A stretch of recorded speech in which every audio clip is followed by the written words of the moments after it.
Hello, Pranod, can you listen me? Sir, we have crossed 100 marks. I think we can start, sir.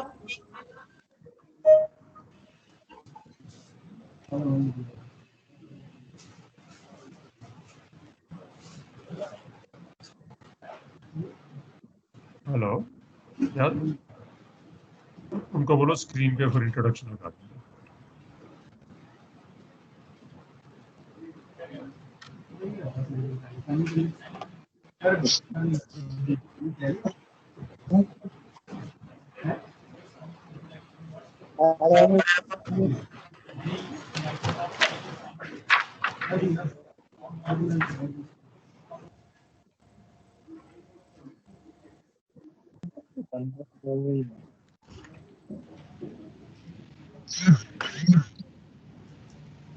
Okay, please settle down, and once again, can I request you to switch off the videos and the audio? You can come up on screen, or you can speak up in your turn or whenever you are required to. Till then, once again, I will request you to, it declutters the data. And yes.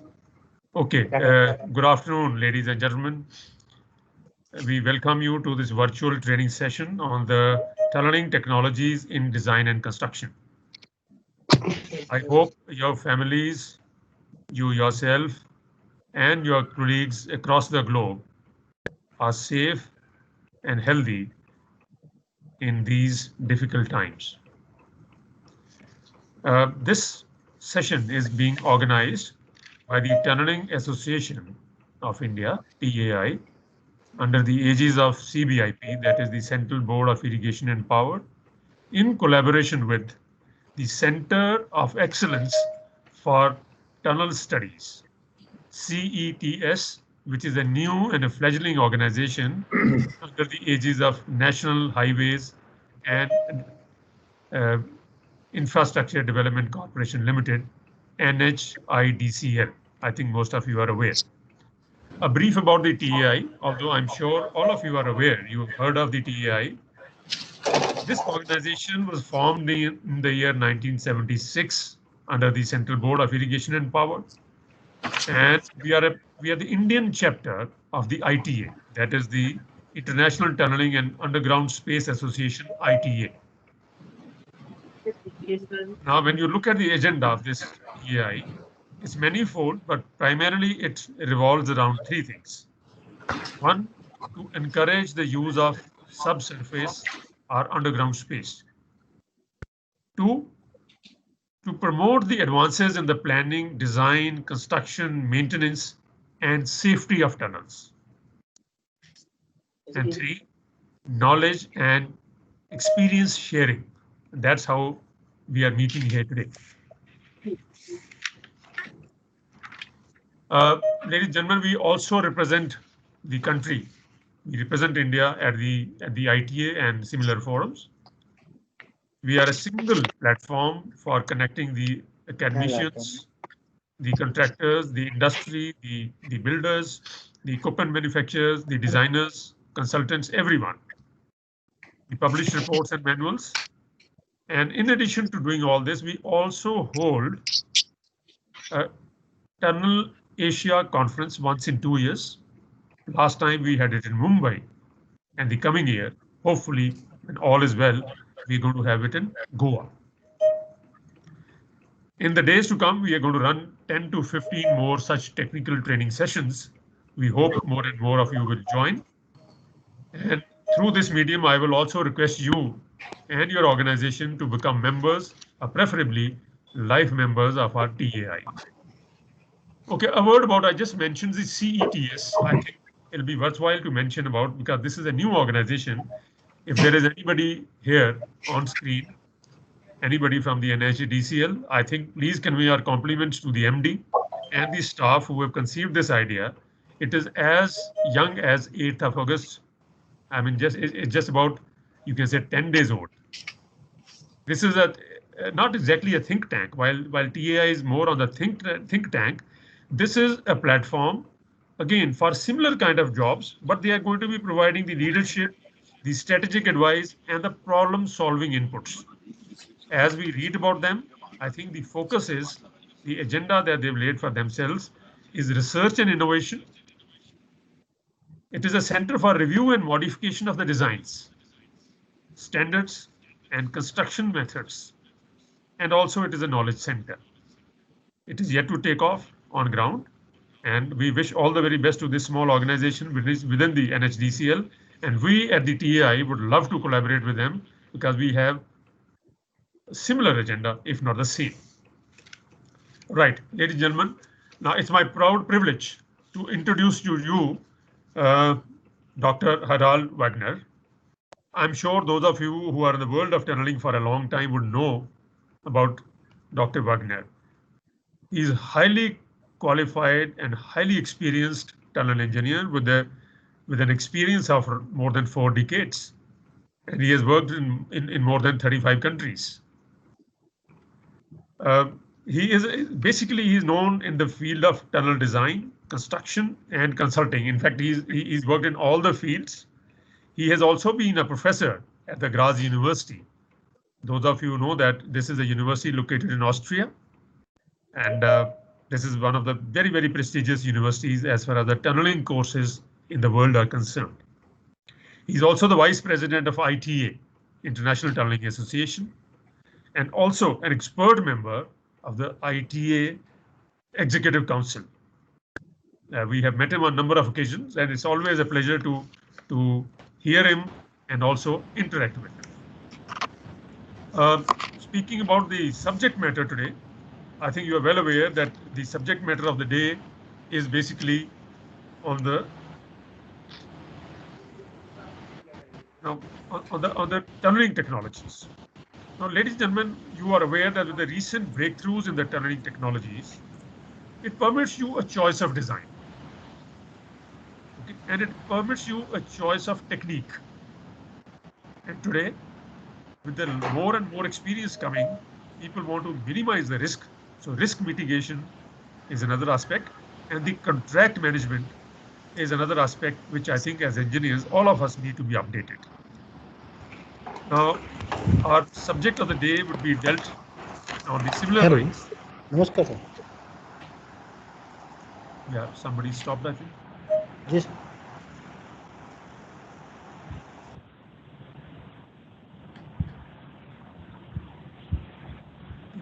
Can I continue?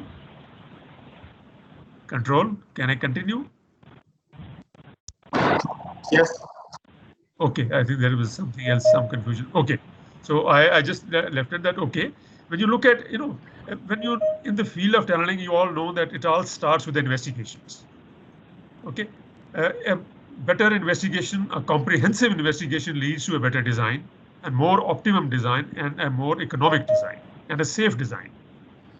Second is the methodology. You know that, okay, there are 2 methodologies basically available. Either you use machines, that is the tunnel boring machine, TBM, or use the age-old good technique, which is called either we call it as the conventional tunneling method, or we call the new Austrian tunneling method, which we very loosely call as NATM. So today we're going to be going through the designs, construction, risk management, and also a little bit about the business practices centering around the contracts. Now, so much, I don't think I should take more time. Now, I would invite our speaker of the day. If I'm audible to you, Professor, can you hear me? Yes, I can hear you very well. Thank you very much for this great introduction. So I invite you now to educate and enlighten all of us with your magnificent experience and your talk. Over to you, sir. Thank you very much. Are we going to see the presentation?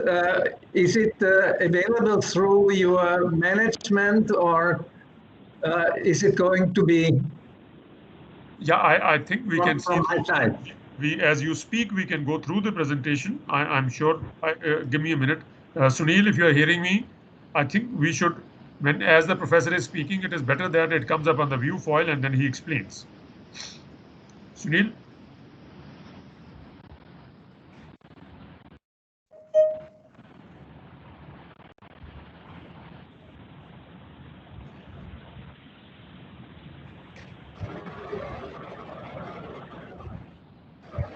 Hello.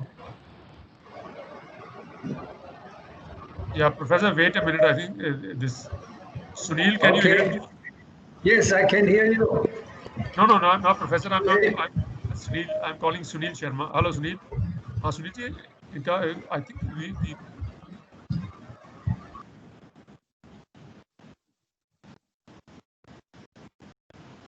Professor, can you share your screen? I cannot. I can hear you very well, but there's no picture from the screen. You know, there is no presentation as such. What I'm saying is, can you share your screen? We will see all that. I can use the screen. I can open it. Yes. Yeah. Okay. You take the control. Please take the control and share your screen.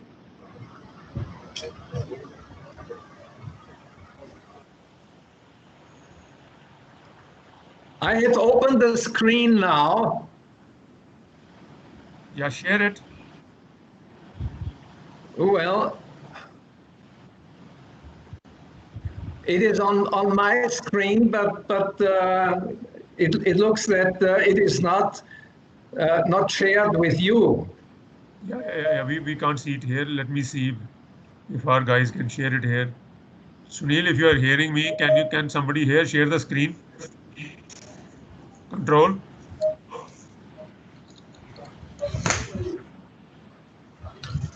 Professor, can you see this dialog box in your screen? Professor, can you see this dialog box? Just a moment. Now I can see you, but what kind of box you mean? I don't know what you mean. Just down below in the center, no, there's one dialog box where this is red button is there, the telephone sign, hand button is there, hand raise button is there. Can you see that dialog box?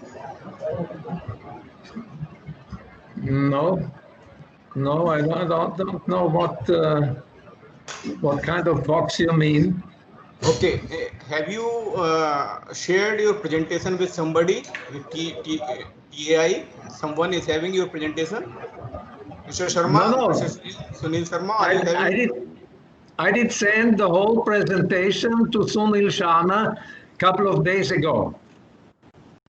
Okay, so then Mr. Sharma, you can share this file and you can handle the slides. Mr. Sunil Sharma, you can do that for Professor.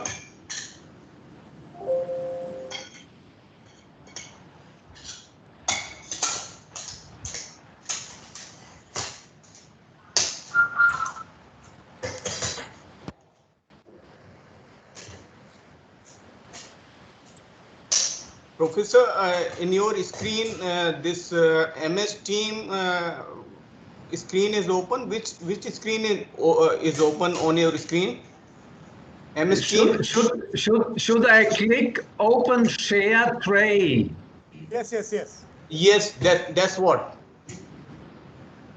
Okay. Screen share.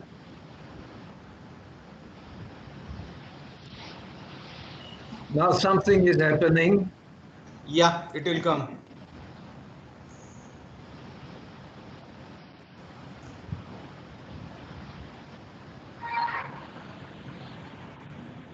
Yeah, good. Now we can watch your screen. You can carry on now.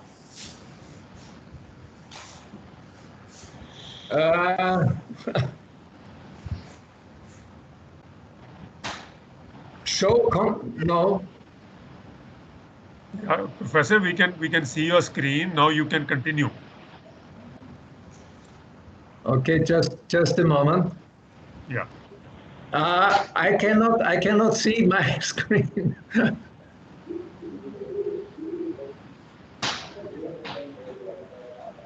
Okay. Maybe we can go like this. You please maximize that one, Professor.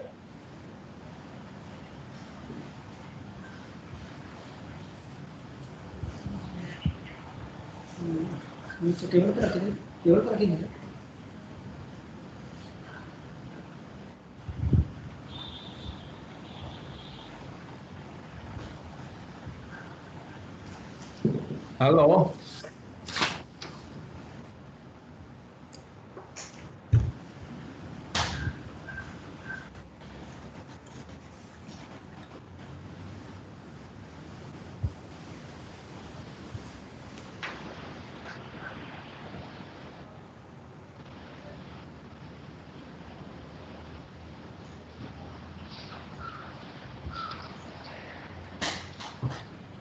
Sunil Sharma भाई नहीं दिख रहा।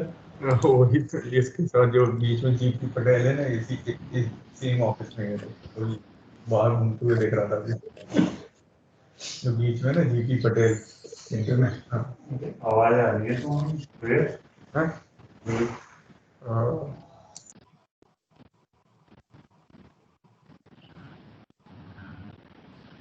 क्या शुरू हो गया क्या? Yes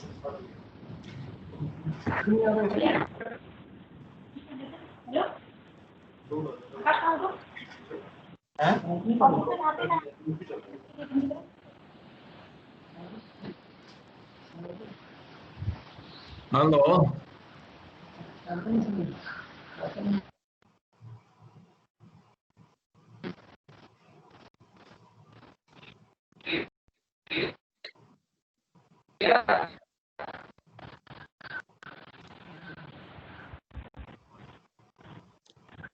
Can you move the picture? I cannot see the picture, you know.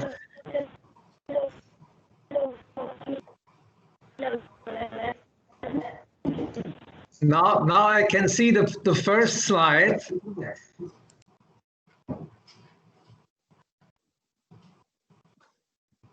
But are you going to move the slide?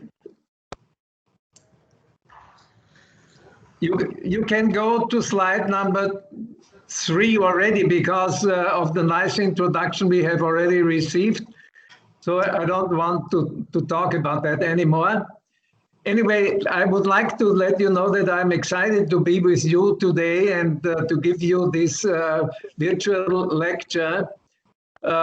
Basically, I will start with the fact that tunnels are disputed sometimes, and in particular disputed because of failures.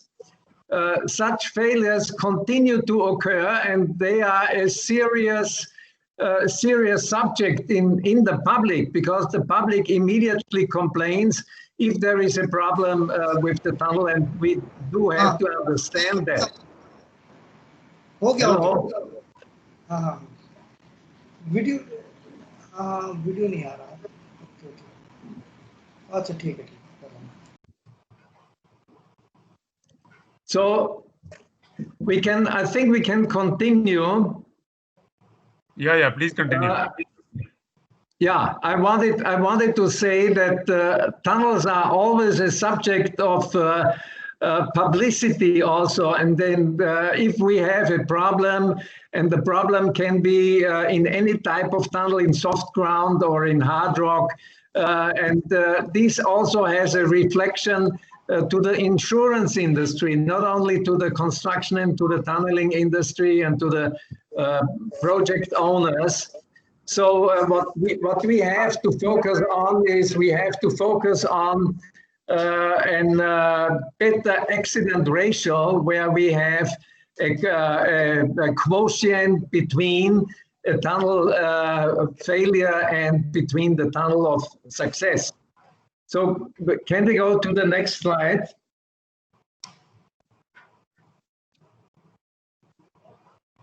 Can you move the next slide?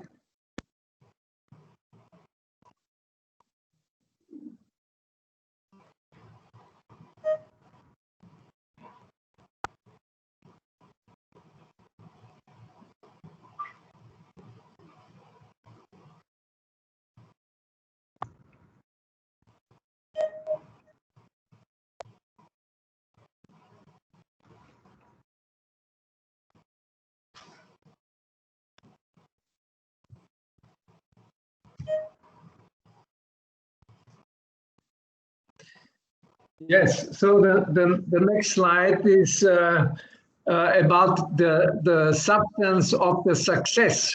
And the success is both a success of the contract and of the ground.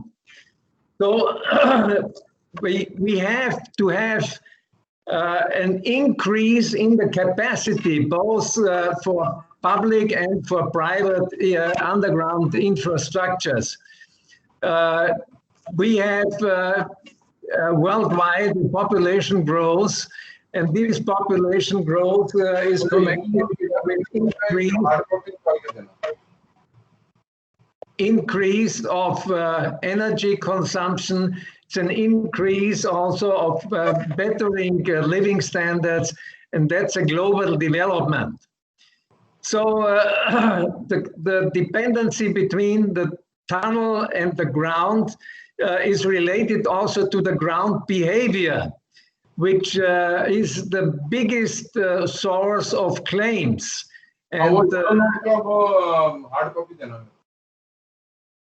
hello, and resulting in many times in disputes and sometimes also negatively in corruption.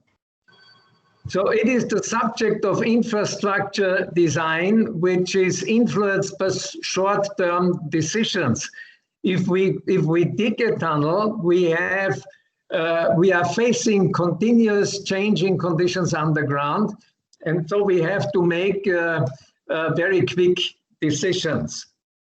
And we go to the next slide. The next slide gives you an idea about the ground investigations, which is, the ground investigations which have a crucial influence. So this is a kind of a complex slide, which we are looking at here, where ground investigations are the main desk study. When we make a desktop study, we also have to look into the literature. In many cases nowadays, we have available some publications, we have available geologic maps, we have topographic maps, we have aerial photos, and even today we also have satellite images. So all this together ends up in the field study, in a field survey, which is a field reconnaissance and also a detailed geologic mapping, which further goes on in laboratory testing, subsurface testing, and so on, until we finally come up with the investigations.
Okay, so we have quickly talked about ground investigation and about the crucial influence which ground investigation have. Unfortunately, I have not a clear picture here.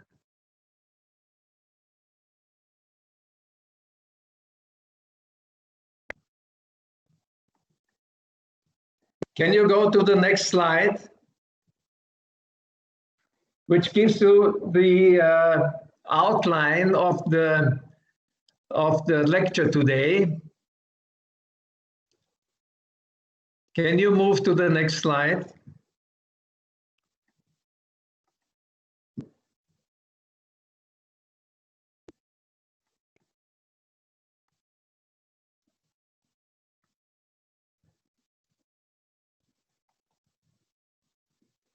Hello?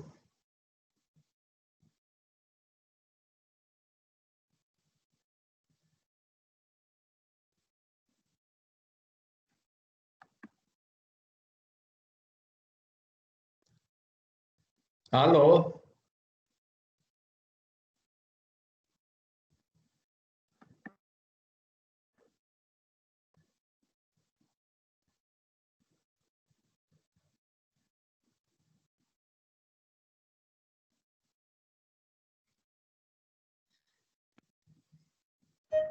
Okay, now we have, can you hear me?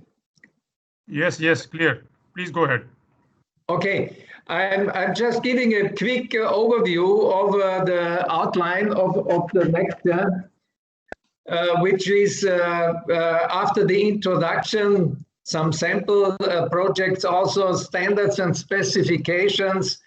Then I will be talking about contracting and risks, about lessons learned and contract trends, lessons learned from failures and contract trends, also risk management, contracting practices, geotechnical baseline report, which is one of the most important documents, and then about different types of risk scenarios.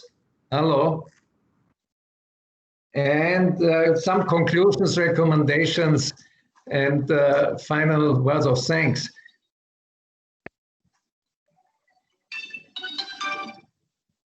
Hello? Hello? Yeah, Professor, you're audible. Please go on. Continue. Yeah, we can go to the next slide.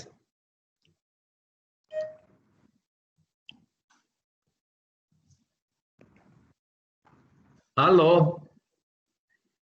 Can you move to the next slide?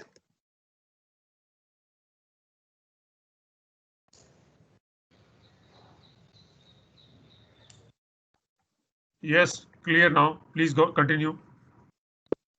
Okay, now we have the next slide.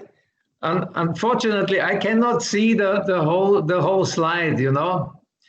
But anyway, this slide talks about a big project which is here in Thailand for the railway infrastructure. Hello. With a program of 4,400 kilometers of 1 meter gauge railway tracks, which is all national railway services managed by the State Railway of Thailand. And it has 4 main lines, which is the northern line, northeastern line, the eastern line, and also the southern line, which will provide a new net for the railway tunnels and infrastructure in Thailand. Can we go to the next slide?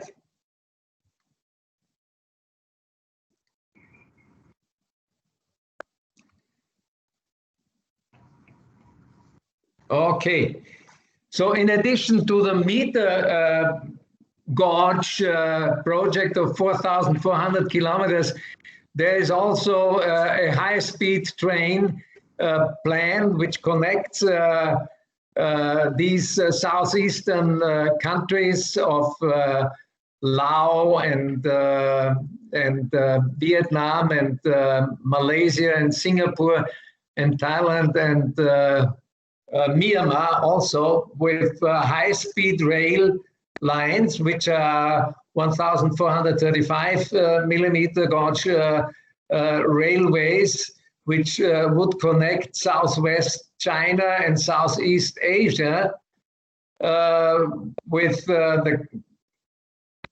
coming from Kunming in the north, which is the provincial capital of Yunnan, through Laos and Thailand down to Myanmar and further to Singapore. We can go to the next slide. Hello.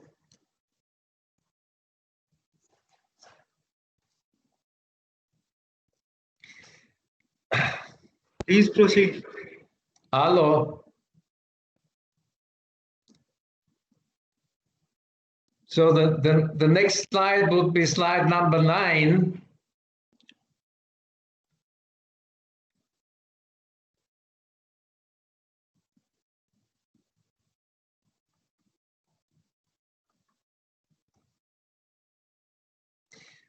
So what is extremely important is that we have to do our design and construction based on standards and specifications.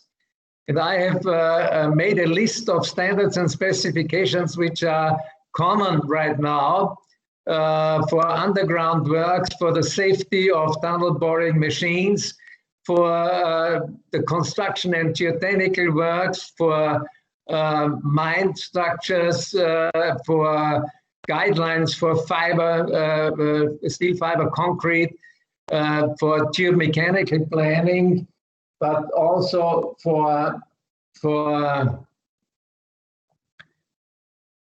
sheet tunneling. So this is a combination of so-called ÖNorm, which is the Austrian standard specification, but also for United States American Society of Civil Engineers guidelines. And okay, so we are on number 9 now, and including also some international standards. Can you go to the next slide, please?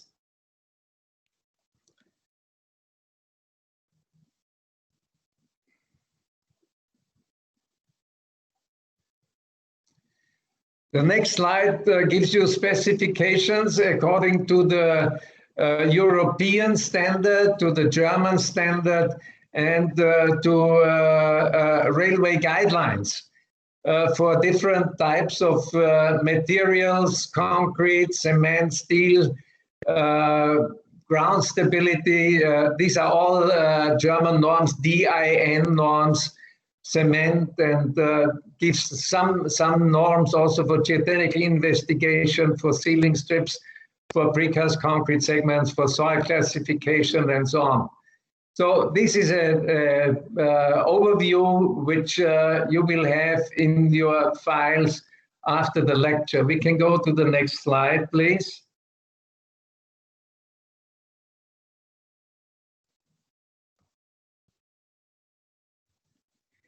Can you move to the next slide? Now, the next slide gives you an overview of the Austrian standards, B2203. This Austrian standard is used for conventional tunneling in Austria. Usually it includes tunnel technical terms, and in particular, gives some examples and also some indication on literature. The next slide. The next slide is a slide which gives you an idea of what it all comes down to during construction. It all comes down to payment lines. And this gives you a cross-section from the payment lines for excavation and support before deformation. So when we dig a tunnel underground, then we have usually deformations. And this deformation needs to be defined because it is the responsibility division. You know, it is the difference between the responsibility of what the quality of work which comes from the contractor and the reaction of the ground. So you can see here that we have line A1 and line 2, and we have some the radius also, which is defined from the design.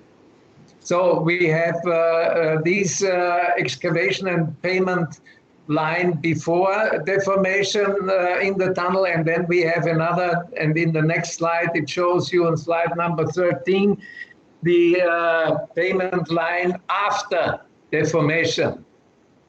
So you can see here also that what is can be included under conditions of competition during the request for cost proposal from the contractor.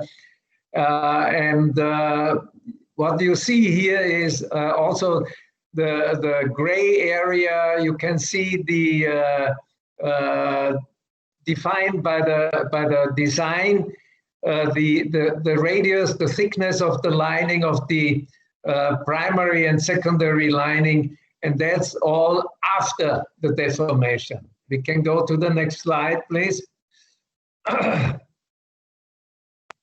The next slide is an Austrian slide, Austrian standard slide, also defining the crown of the tunnel, which is written in German, unfortunately, Firste. And we have the side walls, and we have also in the cross section two different types of cross section. On the left side, you can see the cross section of a tunnel which has an invert part of the rock. And on the right side, you can see the invert, which is a structural invert. If the ground conditions are not so favorable, then we have to provide a structural invert. So this is a slide which is a definition on the areas of both the crown, the side walls, the bench, and the invert. Can go to the next slide, please.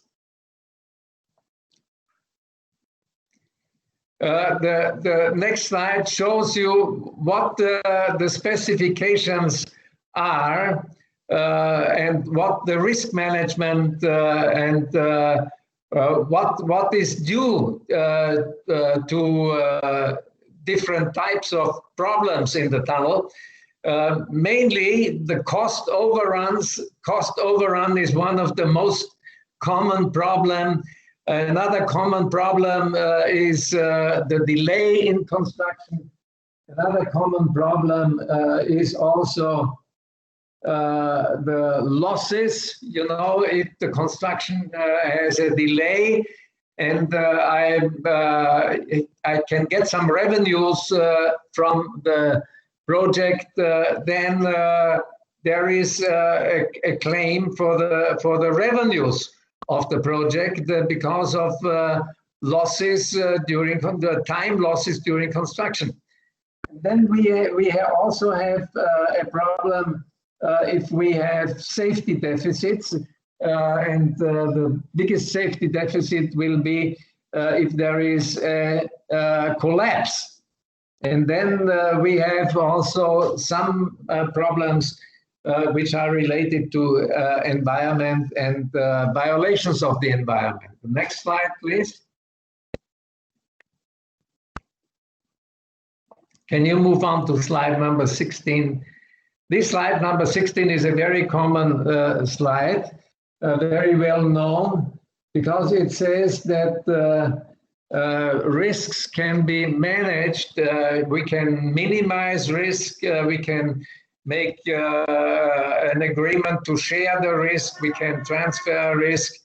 But what we cannot do, we cannot ignore risks. So there is no construction ever free of any risk. There's always a risk in every type of construction, in particular of underground construction.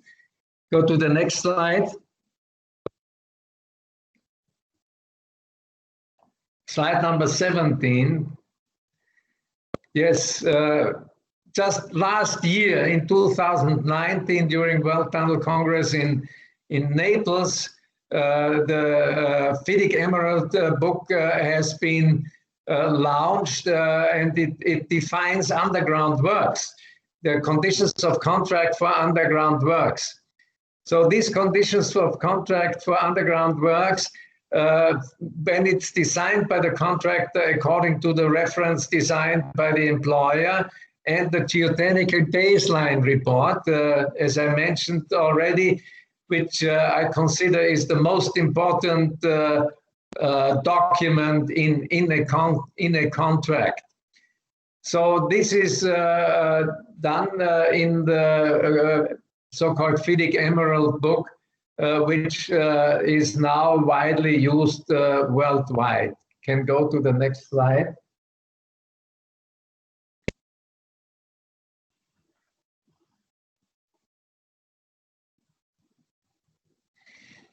Well, in this FIDIC document, there are general conditions.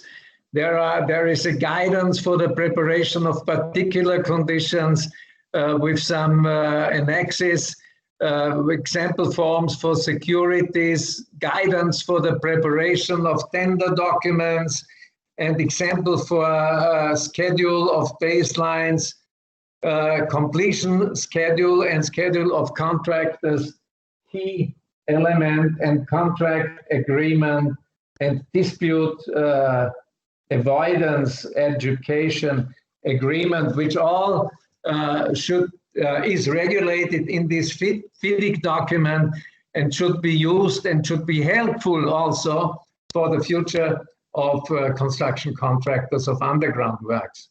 Next slide, please. The next slide gives an overview of current practice, in particular for the project owner views.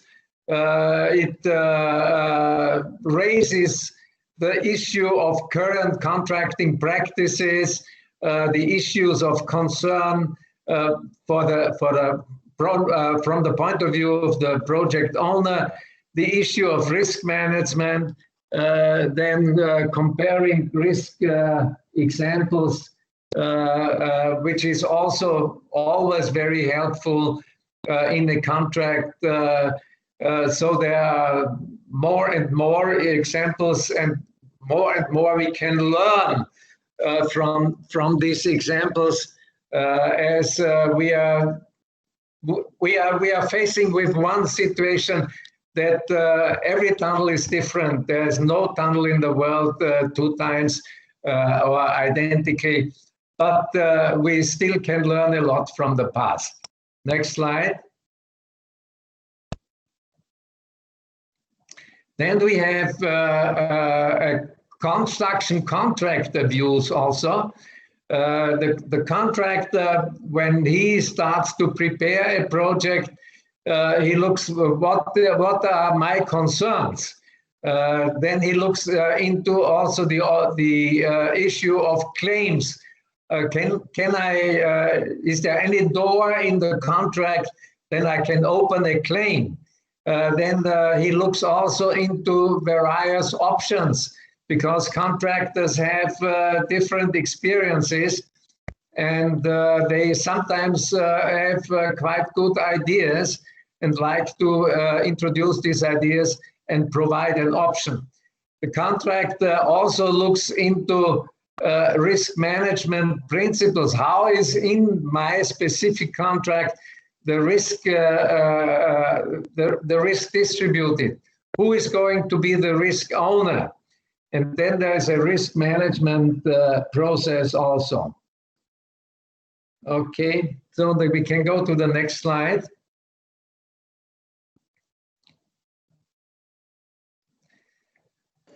Well, this is a very critical situation in tunneling of the past, unfortunately of the past. About 20 years ago, we have had a decade of collapses and failures in tunnels where a loss ratio for the insurance was more than 500%. In other words, what does it mean, 500%? 500% was that in simple figures, if the insurance industry did claim an accumulated value of contract policies of $100 million, let's say, and they had to pay for problems which have occurred during construction 500% more, or $500 million, where they had an income from $100 million. This was a very frustrating situation for the insurance industry. So there was a very high frequency of claims, and so this loss ratio also was something which was unprofitable and unattractive for the tunneling industry, you know. So the insurance industry had to do something against this, and they started to develop a code of practice for the tunneling industry. Just by chance, at the same time, the International Tunneling Association also has developed guidelines for the risk management in tunneling independently, both of these institutions from each other. We can go to the next slide, please. So there was a rising concern due to the size of loss and against the premiums from the insurance and the contract value. I will give you an example on one of the next slides of what really could happen and could happen in the past and should not happen in the future. We can go to the next slide, please. So there was a decade of tunnel collapses in the tunneling industry, and you can see, I don't mention all of these collapses and problems during that decade, but it was a horrible time, and we have been facing this, and we had to come up with some solutions. So in the printed version of this lecture, you will find this, and we can go to the next slide. So this shows the Singapore Metro, Nichols Highway, which was a huge collapse in 2004. Just a few weeks before, at that time, we had a WTC, a World Tunnel Congress in Singapore, before that happened, and it was shaking the government of Singapore. It was shaking the metro owner of the metro system, and we can go to the next slide and see what really happened after that March collapse. Yeah, you can see here there was a collapse of a tunnel which was open construction, but ended up in the shaft here. You can see the shaft still has been stable, but the problem, and that was just a month later, the problem was that all of this has been indicated with geotechnical measurements, observation method has been applied, but the interpretation was lacking. There was not enough attention paid to these monitoring records. We can go to the next slide. Yeah, see, it killed 4 people and cost several millions, hundreds of millions of dollars in damages. So the question was, what was the lesson which has been learned from this collapse? Go to the next slide. Very similar situation. We don't have the picture right now, but it should show, I don't know what happened. It should show the Metro Sao Paulo in Brazil in an axonometric view. The picture don't show up, I don't know why, but maybe you can go to the next slide. The next slide, yes. What was the lesson learned? Next slide, number 30. Well, three pictures have been missing. I don't know why. Anyway, just in brief and only verbally, it happened a very similar situation for the Pinheiro station in Sao Paulo, where also we had excavations near to the shaft. Everything collapsed, everything was monitored, but it was still a big disaster. So the question was, what has been learned from this disaster? From both of these disasters, the Pinheiro station disaster was happened in 2008. Yes, the question was, has the design been approved? Because the contractor has done some design, and the answer to this question is no, it has not been approved. Then the next question was the question whether the geomechanical model which has been used in the design has been appropriate, and again we have to say it has not been appropriate.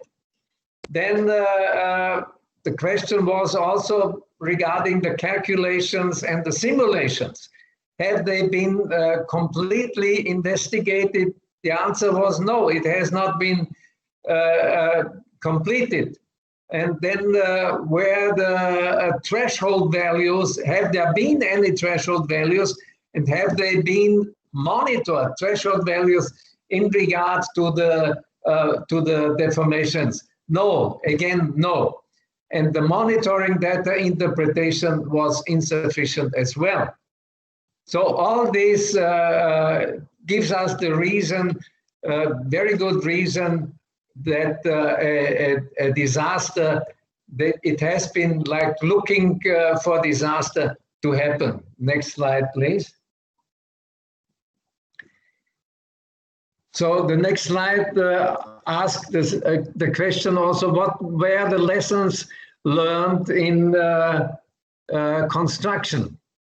And we have the same answers, mostly negative answers, because the excavation direction has been changed. The excavation cross-section design has been changed also because they increased the height of the bench. They increased the excavation progress rate, did not watch to the development of the strengths of the shotcrete. And also they changed the blasting scheme. So there was a deficient construction management, deficient quality control, and also there was nobody to stop the works when some of the foremen and some of the people on the site have been sounding warnings. Next slide, please. Can you go to the next slide?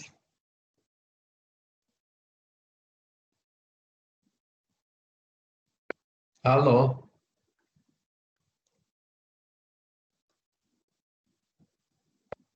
Yeah, there is again, the picture is missing. It looks that you could not copy the full presentation, because that picture did show from the high-speed train in the western part of Austria. Yeah, this picture does not show.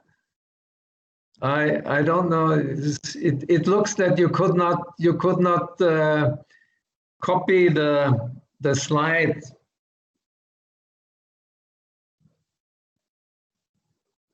Phase collapse.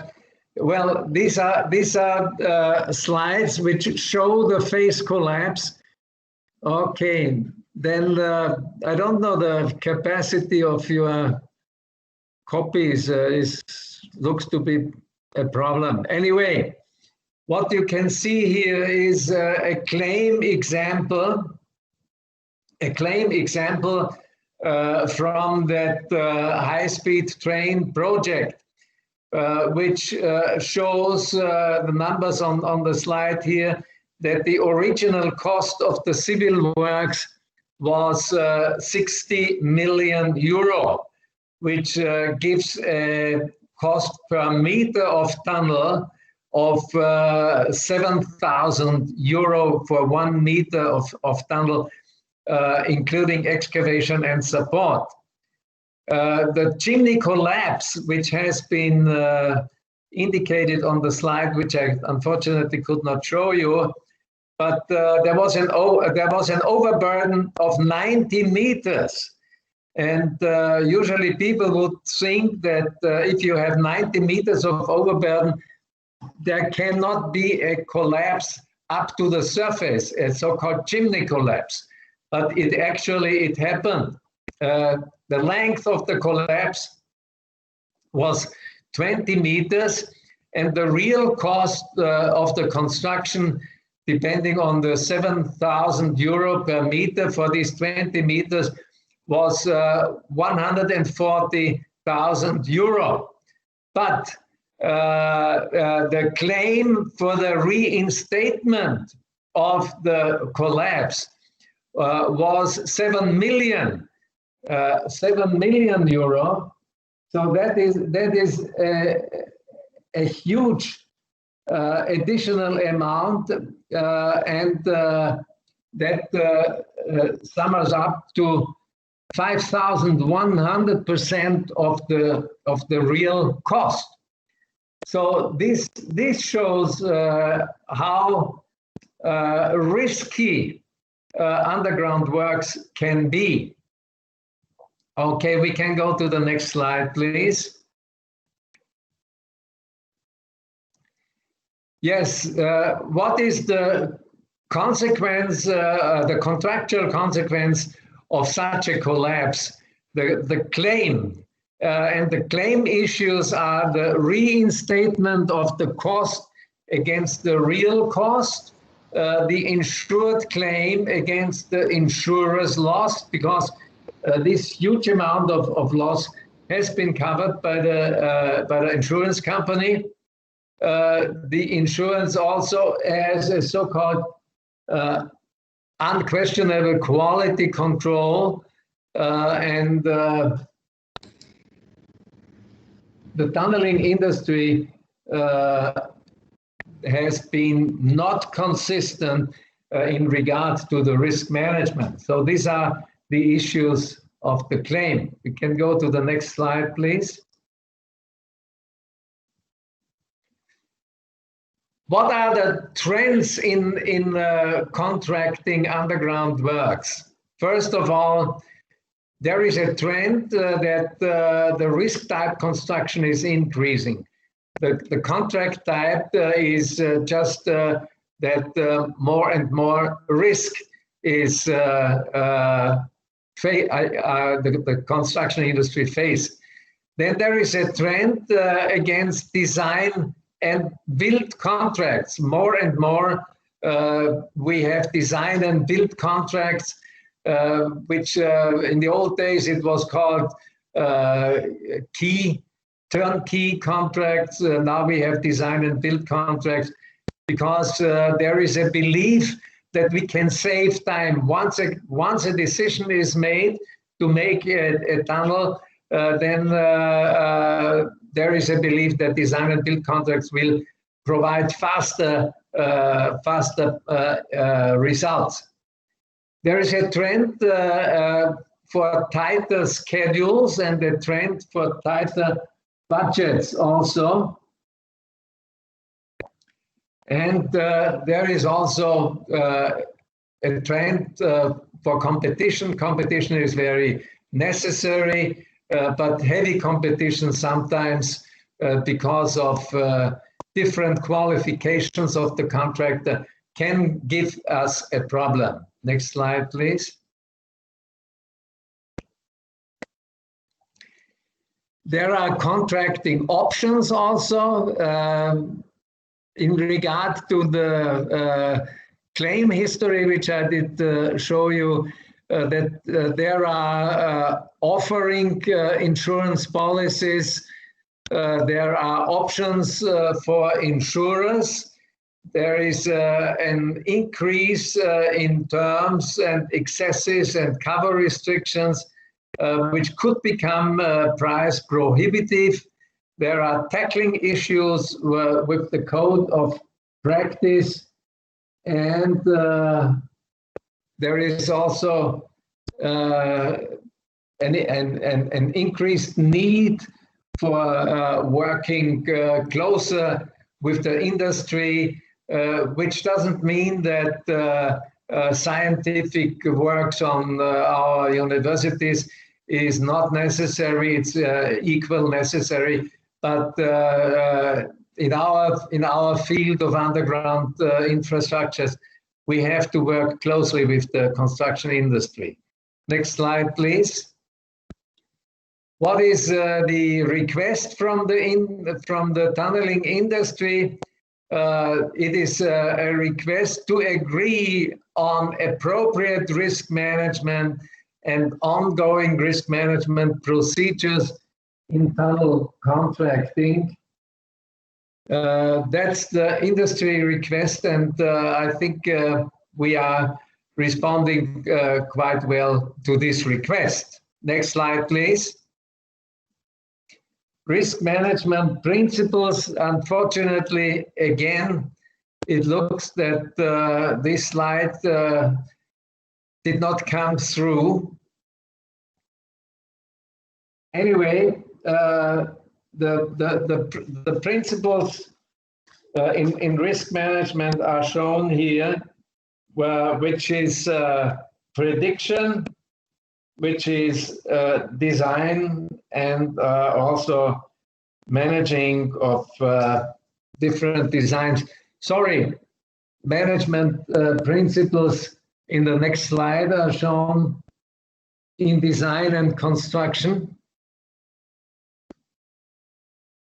There is another slide missing. Yes. Okay. Risk management principle should reduce loss probability and claim size through management, through risk management. Risk management should give a better picture of the risk to the insurer, to the insurance industry. Risk management principle also corresponds with the an increase of certainty versus uncertainty on financial exposures.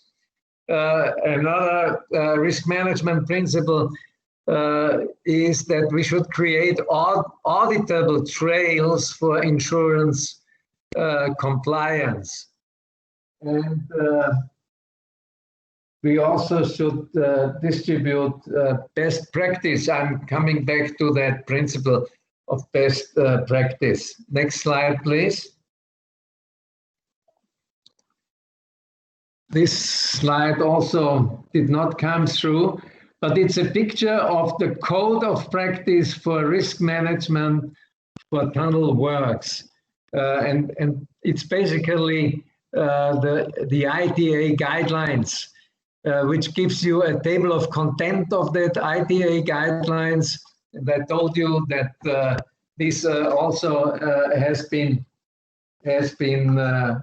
similarly done by the insurance industry. But basically, the content starts with the introduction and the scope of the risk management, then the use of risk management, the objective, what is the objective of risk management in early design stages, and risk management during tendering and contract negotiation, risk management in construction, and typical components of risk management and risk management tools. Okay, next slide, please. What is the objective always from risk management? It is the objective to promote and secure best practice for the minimization and management of risk associated with design and contraction in tunnels, cavern, shaft, and associated underground structures. Next slide, please. Next slide. Fundamental prerequisites. First of all, every partner in a contract, construction contract, should be competent. Risk assessment should be done at each stage of the project. Transparency should be provided.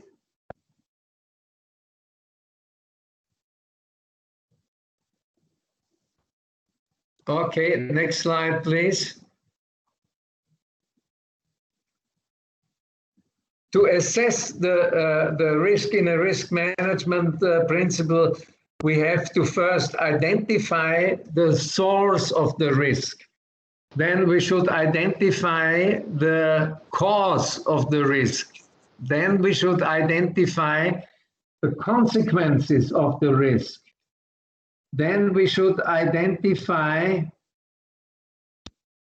the likelihood and probability of the risk. Then we should identify the severity of the risk, and also we should rank the risk. The next slide, please.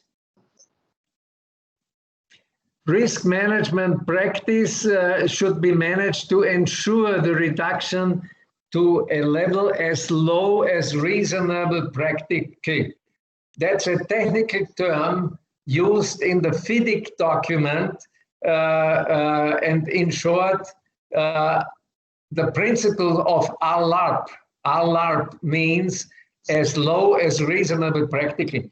We always can reduce the size of a risk by improving or increasing the strength of the lining, by increasing or decreasing any type of parameter, but we should always do it to a level as reasonable practically. Risk assessments are to be recorded and summarized in the risk register. Risk register is part of the risk management plan. Risk assessment means identification of the party which is responsible for the risk. And what is the best responsible party for the risk? That should be defined in the negotiations of the contract at the very beginning of a project. Next slide, please. The next slide is the systematic. Risk management is a systematic procedure. Systematic procedure means identifying risks impacting on project in terms of program, in terms of cost, in terms of how third parties are affected. But the same systematic procedure we also have to use to quantify the risk and to quantify the cost implications. We also have to identify actions in order to either eliminate or mitigate risk, and identify methods for control of risk. So allocating risk to various contract parties is one of the major issues of contracting just before a contract is awarded and the contractor becomes responsible for his part of the risk. Next slide, please. So the next slide is an assessment of the vulnerability of risk. And again, it looks that, this assessment of vulnerability did not come through. Anyway, the next slide shows the owner's view of the contracting practice from the point of view of current practice, from the issues of concern, from the geotechnical baseline report and risk management plan and risk sharing, and also in particular for risk management of railway projects, and also part of contract practicing is studying risk examples from other projects. Next slide, please. That was the owner's view, and now we come to the different types of qualified and unqualified practice. What are unit rate contracts became very, very rare nowadays. Unit rate contracts in design and construction, separated unit rate contracts are tempting to speculation and dispute with new items or excessive quantity variation of existing items. Unit rate contracts are reluctant to allow large quantity variations because of speculative quoting of items. So we have qualified and unqualified practice in the pre-construction stage. And in the next slide, we can see the post-construction. Should be in the post-construction in design. Well, the picture also did not come through. Unit rate and turnkey contracts require more geotechnical information. Now, geotechnical information, you know, this is kind of a unwanted part of the contract, because investigation costs money, and from the most successful projects in the world that we have in International Tunneling Association, we have a quite good overview of that. We know that if we spend money for the ground investigation, this is a very well spent money. So geotechnical information is very important during bidding, and usually in particular should be applied in hydropower projects. Railway projects have been plagued with huge cost and time overruns that deviate significantly from their value. But not only railway projects, also highway projects are in the same situation. Deviations from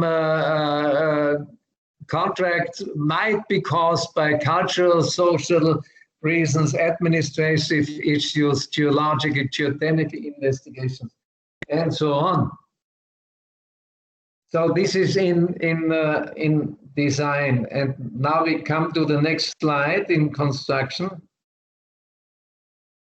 Next slide.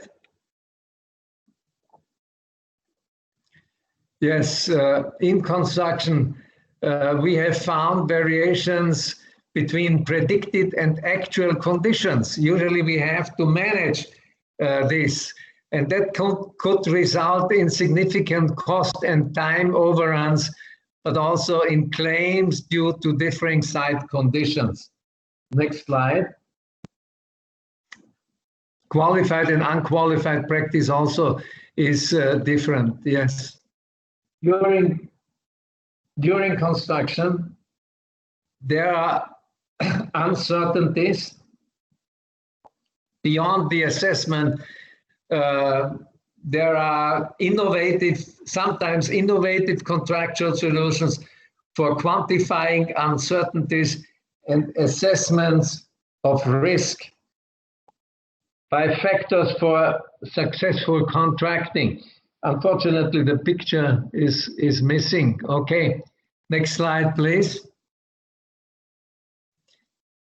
The uncertainties can have contractual, can have technical, and can have financial implications. Risk ownership and responsibility is divided in efficient contracting, in risk ownership and management, and conventional versus bidding versus strategic partnering. EPC contracts versus contracting versus traditional contracting.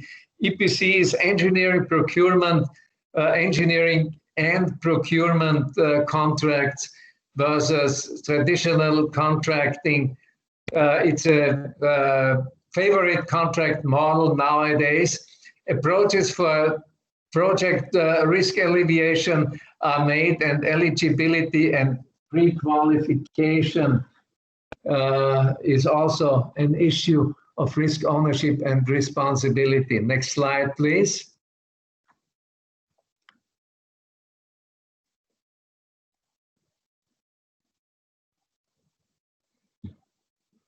Risk ownership and responsibility. Okay. Now, this is the most important part.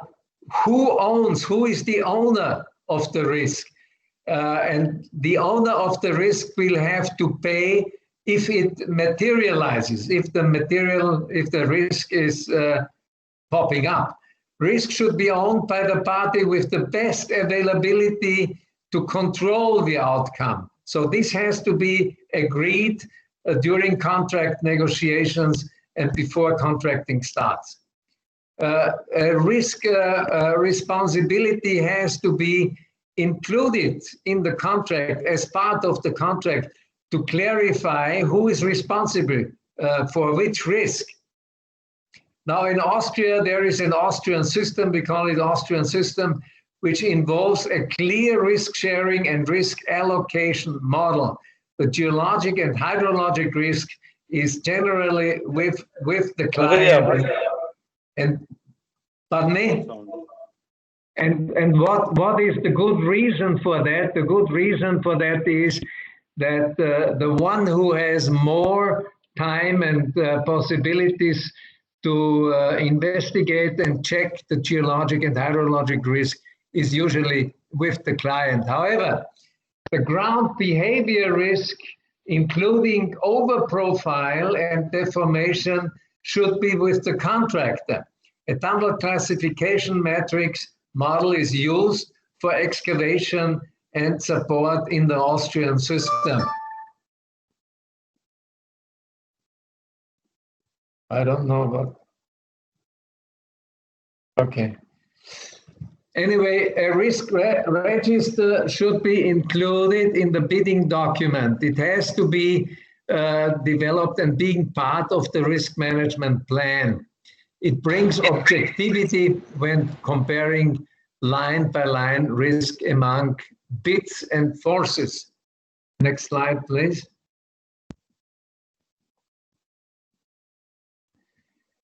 There are provisional needs to define the responsibility between the two parties to provide an uncertainty analysis, and also a provisional need is what is already said before, the management of the risk. Now, sometimes we have to subcontract works, and in the next slide we have an idea what the subcontracting should be within the same project. there should be a contract for civil and for hydraulic works, and another contract for electrical and mechanical works. And in many cases, in EPC contracts nowadays, we have a contract for the design consultant. Next slide, please. When there are several contractors, subcontractors and contractors, then they should interact and cooperate. They should find early solutions at the interfaces between the contracts. They should share common facilities and plan construction activities, schedule and agree on the priorities of the employer and the contractor on different priorities. Next slide. Next slide. Okay. The employer and the owner shall take the responsibility for the basic of civil and mechanical works, including all major dimensions of structures and instrumentation layout for the monitoring, and the employer shall also be responsible for the detailed structural and geotechnical design, because this is the possibility which he gets offered because of a wider and time-wise bigger possibility to define this design. Next slide, please. The contractor shall be responsible within basic design for carrying out detailed and structural design works, but always subject to the approval of the supervising engineer or representative of the owner. The payment terms shall be based on approved designs of the engineers and shall always be in accordance with the bill of quantity, which is very elementary. Next slide, please.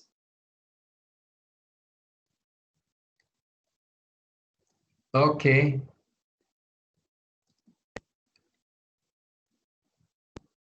The basic design, we already mentioned that. The design improvement, if the contractor has some options and can offer some savings, maybe even savings, subject to the approval of the resident engineer, and the geotechnical measures at any location of the project during construction remains upon the contractor. It shall not be taken as a reason for the delay.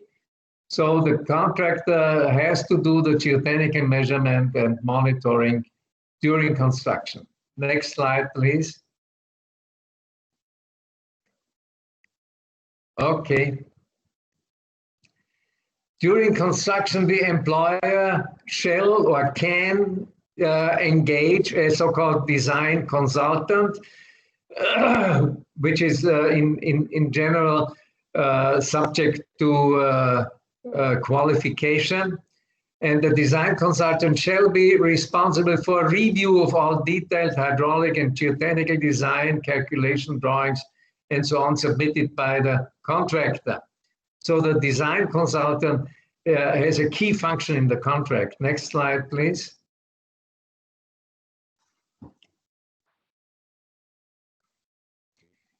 The civil contractor has to execute the agreement with the employer and with the electrical and mechanical contractor, which is the contractor selected by the employer. The resident engineer shall ensure schedule for commissioning of the entire project, including electrical and mechanical equipment.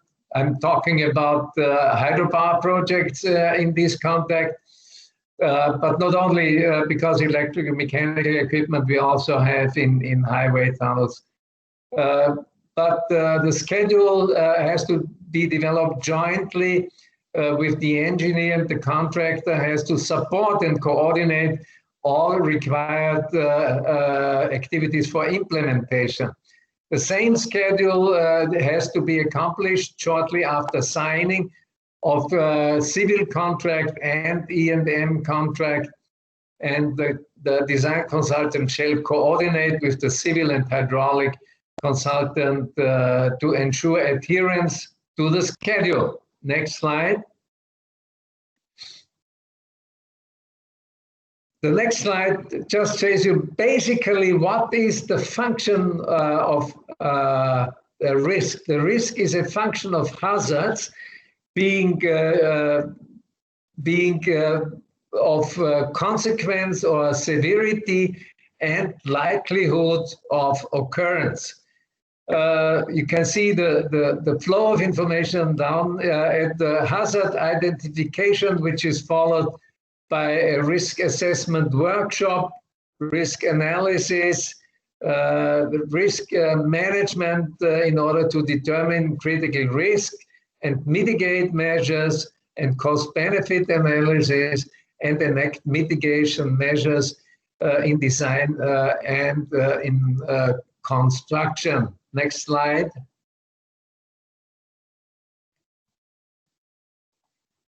Next slide. Risk ownership shall be prepared for tender documents, and the risks shall be grouped into design risk, into geologic risk, technologic risk, and in general risk. And the risks are to be allocated to the contractor or employer, risk ownership question, for suitable consideration by contractor and by the owner at the early bidding stage. Next slide, please. Now, this slide defines what is and gives the importance to the geotechnical baseline report. I'm talking a little bit more about this because I consider it is one of the most important documents in a contract to allocate various risks during design and execution in the risk register, which is part of the geotechnical baseline report. It's not necessary to be provided by the same consultant.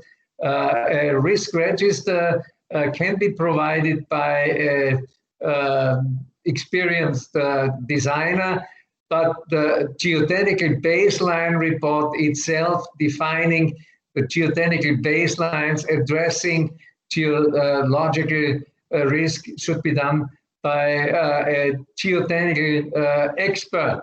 The geotechnical baseline describes the conditions expected to be encountered during tunnel construction. So the geotechnical baseline report represents the employer's best judgment of geotechnical conditions anticipated during excavation. And if actual geotechnical conditions differ from the specified conditions in the GBR, the contractor shall be paid in accordance with the provisions of the contract. So therefore, we make the geotechnical baseline report, and we provide this geotechnical information of the investigations. And this should be another report called the Geotechnical Data Report, or GDR, which should be made available to the contractor during bidding, during preparation of the bid. But the GDR is provided for contractors' information only, and it is not part of the contract. This is important. The geotechnical baseline report is part of the contract. The geotechnical data report is not part of the contract. It's just for information. And why is this? Because if the contractor thinks that the geotechnical data is not enough, he can do his own geodata investigation during construction or during contract preparation. Okay, the picture, I'm surprised that this picture came through, shows the father of, I would call him the father of soil mechanics and foundation engineering, but also tunneling and rock mechanics. It is Professor Karl Terzaghi. He was an MIT professor in Boston, in Massachusetts, before the Second World War. No, before and after the Second World War, because he retired early after the Second World War. Next slide, please.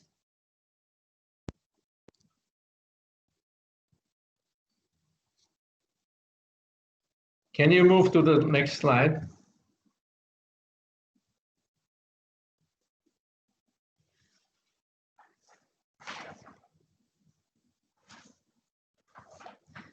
Yes, this is an important information also, which we have to keep in mind, the so-called differing site condition clause. The establishment of a geotechnical baseline for all anticipated condition is a part of the geotechnical baseline report. The inclusion of a differing site condition there should also be in this report. But any language which disclaims the right of the contractor to rely on the geotechnical baseline report and in the information on the GBR should be extinguished, should not be allowed, because that would open the door for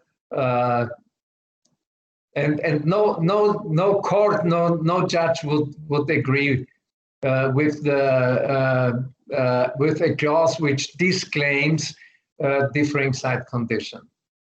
So this is a very important part, that we always should have a differing site condition. And why should we have a differing site condition? Because there is always a rest of uncertainty in any project, in any underground infrastructure project. Next slide, please.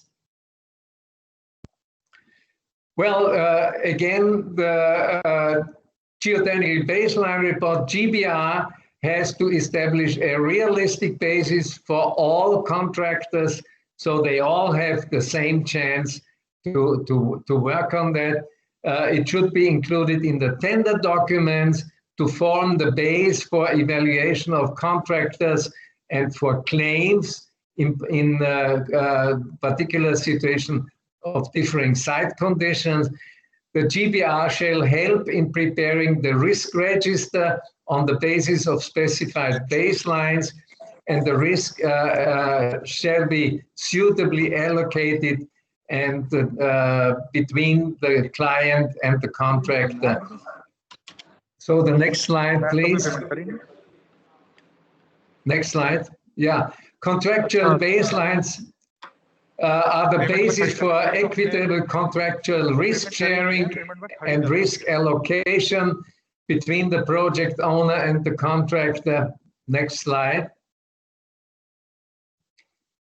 The GBR is a contractual binding statement. It is part of the construction contract, and it has to be provided in a simple and effective method of risk allocation. It's a contract tool for owner and for contractor to provide the ability to define the level of the risk. And the guidelines for the preparation, there are guidelines for the preparation of GBRs, and considerable experience, international experience is available. Next slide, please. Can go, yes. I'm just finally talking a little bit about risk scenarios in planning. What could be a risk? It's an inaccuracy in the survey of the project and in the layout of the project.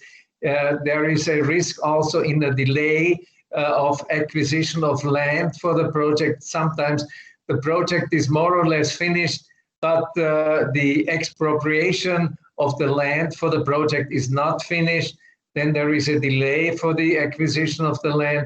There's also, it could be a risk in delay the arrangement for the land for the facilities of the contractor in terms of power supply, access roads, and so on. Next slide, please. There is scenarios in construction, in design. There could be an error in geotechnical or hydraulic design. It could be also delay in the completion of the structural design. Could be an error in the structural design. And there could also be a non-validation of design during construction. Next slide. Non-validation because conflict with the law, for instance. Next slide. In construction, the risk in construction can come from meteorological conditions, from hydrological conditions, can come from seismic events, can come from inaccessible site, constraint in access to the site, can come from unstable slopes, can also come from the work in riverbed or borrow areas, or from dumping areas for working. Next slide. Geotechnical risk scenarios are listed up here. Inaccuracy in geological investigation or misinterpretation, occurrence of hard rock, unexpected hard rock strata, sudden loose falls, squeezing ground condition, chimney formation, as I mentioned before, heading inflows beyond limits, maximum steady state water inflows, occurrence of hot water springs, also emission of harmful gases, methane gases, and occurrence of accidents. Next slide.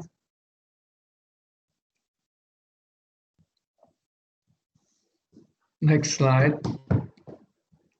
Yeah, technological risk scenarios can result from technological breakdown of thatching plants, breakdown of general equipment, breakdown of water and air lines, leakage through cofferdams, non-availability of acceptable foundations in dam areas, opposition by the rehabilities, accidents, strikes,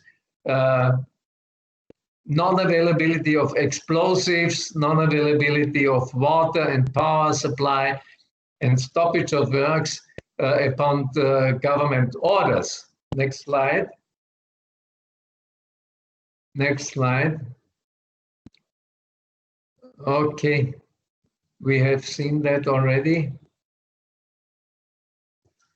Equipment risk scenarios. Next slide.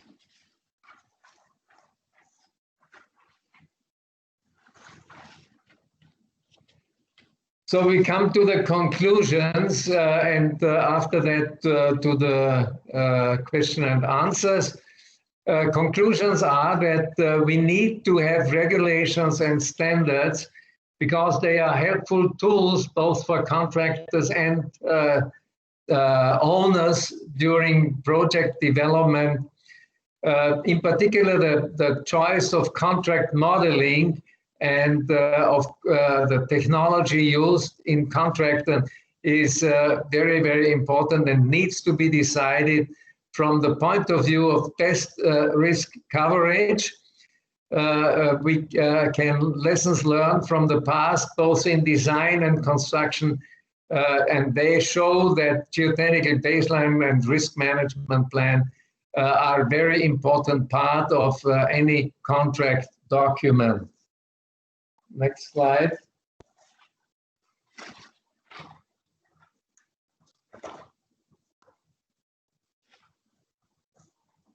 Next slide. We are coming to the recommendations, and from the point of view of selecting a tunneling technology and the related contract, we have to be focused on risks, both in design and construction, whether we have to work in soft ground or in hard rock. When we do a contract, we should avoid contracts which lead to disputes. That sounds to be very general, but contracting trends in practice show that project owners have a tendency to shift to the geotechnical risk of adverse geology to the contractor. This has the potential to be understood as an invitation for unwanted disputes. So we should not look into that type of disclaimer in disclaimer clauses. And what is most important also is we have to spend money on geotechnical investigations. To make use of advanced engineering and procurement contract, more geotechnical investigations and related expenses are needed than conventional contract. There is a saying that we have to pay for investigations, for geotechnical investigations, whether we do it before contract award or we do it after or during contract award. So that is one important investigation. Spend money on geotechnical investigation. The most successful projects in the world are showing that this is very well spent money. And I can give you examples from alpine crossing tunnels, both in Austria and in Switzerland, which show that this makes a lot of there's a lot of ratio for geotechnical investigation investment in big underground construction projects. I'm sure we can go to the next slide. The next slide, which should be a summary of the lecture for tunnel design and construction risks, with ongoing increase of tunneling activities in Asia and globally. The risk of tunnel accidents continues and has mostly serious consequences. The potential risk for loss of life and property due to tunnel accidents is still very high, both in soft ground and hard rock.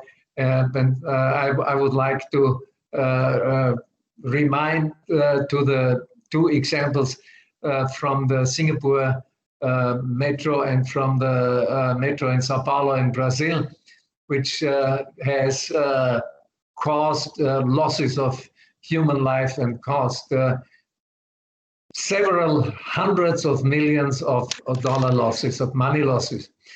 The image of the tunneling industry, including the image of the insurance industry, is always negatively affected after an accident and leads to alternative elevated projects for the only reason to avoid tunneling in spite of higher construction and higher life cycle costs. I have shown on several projects, recent projects in Southeast Asia, that it is cheaper. It is cheaper to go underground than to go above ground. And I became an enemy of the cement and of the concrete industry, because if you look to elevated structures for highways, elevated structures for railways, elevated structures for metros, you will see that not only the consumption of concrete and cement is much more than for underground construction. Underground construction is cheaper, in particular, even if we don't take into consideration life cycle costs. I'm a very strong promoter for underground construction for infrastructures, and with regards to the increasing urbanization worldwide, Now we have 50% of the world population living in urban areas. In 20, 30 years, we will have 60% and more of people living in particular in coastal areas worldwide, in urban areas, and we have less and less people living in the rural areas. It is cheaper to go underground, and it is from the environmental point of view also much, much better to go underground. Now, with the help of seminars like the one we have here, we have a virtual seminar, training and education in underground structures within all members of International Tunneling Association. We have set a target to minimize accident and to give less nutrition to the always fake media. I'm using this term because many times, if there is an accident in tunnel construction, it is blown up by the media and gives very uncomfortable feeling to the tunneling industry and to the insurance industry. So with that, I would like to conclude with the question: what is experience? What is experience in underground construction? And I can give you the answer. The answer is that experience is the name given by the experts if they make a mistake. So thank you very much for your presence and for your attention. I can assure you it was a big pleasure and big honor for me to go through this lecture today. And by the end of the lecture, I have seen that even the slides became complete, and all this. I hope it will be in the soft copies which will be distributed to the audience. It will be complete also. If not, I'm always available to give further copies. Thank you very much. Well, thank you, Dr. Heidelberg.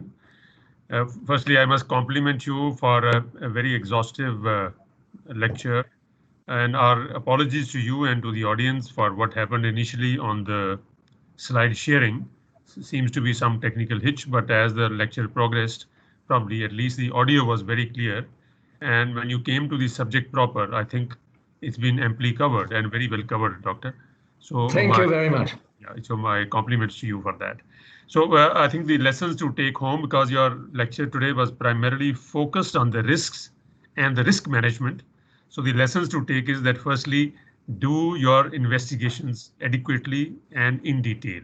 It saves you the day, it saves you money, it saves you embarrassment, and it saves lives. So detailed investigation, like I had said initially, yes, very important. And second is the design, because irrespective of whatever happens during the construction, the owner remains responsible for the design. The risk of design, a risk of doing a wrong design, is always on the owner. So design, and that's why that during the construction phase, you also have to have a design review agency. Okay, you mentioned about that when you talk of risk management, there are three things. One is the design, second is during construction, and third is the contract management. And most of it comes to the contract management, because world over, the contractor, being driven by the profits, looks at those loopholes, and if you have left any, there is always a dispute. To minimize the disputes, I think, yeah, the idea is to have a contract which is as well written, no harm to the contractor, but it is as good and as well written as it can be, rather than running to the disputes and running into some sort of showdowns. That's why I think one should follow the best practices, and FIDIC has now already come out with a book. We were there at the conference last year in Italy when the book was launched by the FIDIC people, and I think more and more of us in the tunneling business, even in India, should start following that. You mentioned a very interesting point. I don't know how many people caught on to it, because it's my favorite subject. The invariably in our tunnels, especially the long tunnels, highway tunnels, there's a mismatch between the civil works and the E&M works. Invariably, there are two different contractors. Well, there can be two contractors, both are very specialized jobs, but somebody has to integrate. And that part you mentioned that the coordination of the coordination between the two agencies has to be done, and it should be covered in the contract. And I think the lead to be taken should be the main contractor, that is the civil works contractor. He should be the lead agency to coordinate the works with the E&M contractor, who should be appointed well in time. You mentioned another very interesting line. At least we are used to, when we prepare these schedules, we are used to the system of baseline schedule or the baselines. You brought out a very important aspect called the geotech baseline. Right. I think this is a subject which probably me and my colleagues, would like to study a little more about it. And you also mentioned very appropriately that the money spent on geotechnical investigations is not money wasted. It is a money well spent. It'll save you today. It'll save you an accident. It'll save you time. It'll save you effort. Okay, now with that, I'm not going to take more time. I think we've already reached almost the outer edge of our timing. We started a little late. So the house is now open to our colleagues here on the net today to ask you questions, as many as they want to. And Sunil Sharma is on the line. He's going to handle the question answer session. Where Doctor, because of certain paucity of time, I have another scheduled call at 5:10. So I'll have to leave with the sort of one hope. Thank you very much, Your Excellency. Yeah. Thank you very much. We will connect with you very soon. Once again. Thank you, gentlemen, those who are on call. Thank you very much. And once again, our sincere apologies for a bit of a technical hitch. Hopefully, when we sit on the next webinar, I assure you this will not be there. Thank you. Okay, thank you. Thank you very much. I appreciate your kind words, and I look very much forward. Hello. I'm hearing you. Thank you. I won't leave till you are on. Okay. Okay. Over to you, Doctor, for the question answers. You may like to invite questions. Okay, thank you. I expect some questions, and I will be very pleased to answer. Yes. Maybe Sunil is Mr. Sharma. Yes. I request the participants, those who are interested, to ask for any questions. Dr. Wagner, I am Suyash Trivedi from Mumbai Metro Rail Corporation. Just wanted to know more about your statement. You said that GBR should be part of contract, whereas GDR should not be part of contract. So right. I just wanted to understand what's the rationale behind it. The rationale behind this is that the GBR and all the information given in the GBR are a contract statement, and they are part of the contract, while the geotechnical data report, GDR, is something which is given for information to the contractor, but it is the data in the GDR are not binding. This is not binding to the client, to the owner of the contract, because the contractor can say, I have doubt if the angle of internal friction, if the direction or the cohesion of the ground or whatever is not what it is. So the contractor has the possibility to check again and make his own geotechnical data report on that. But the geotechnical data given from the owner is not binding and is not part of the contract. So that's the basic agreement which has been agreed in the International Tunneling Association and also in FIDI conferences, in various FIDI conferences. Okay, thank you, Doctor. And another thing I just wanted to know, that what's the fundamental difference between Emerald Book and Yellow Book? What I understand that in this Emerald Book, geotechnical risk might have been shifted to employer, whereas in yellow book, this risk remains with the contractor. Am I right in my understanding? And I wanted to know more from you that what's the fundamental difference between the two? You know, the Emerald book, the new book, FIDIC book, is specific for underground works. And for underground works, basically for mined underground works, where the yellow book is more general. So the reason for the creation of the Emerald book was that the yellow book was not sufficient enough specifying for underground works. So it is I would call it a more specific and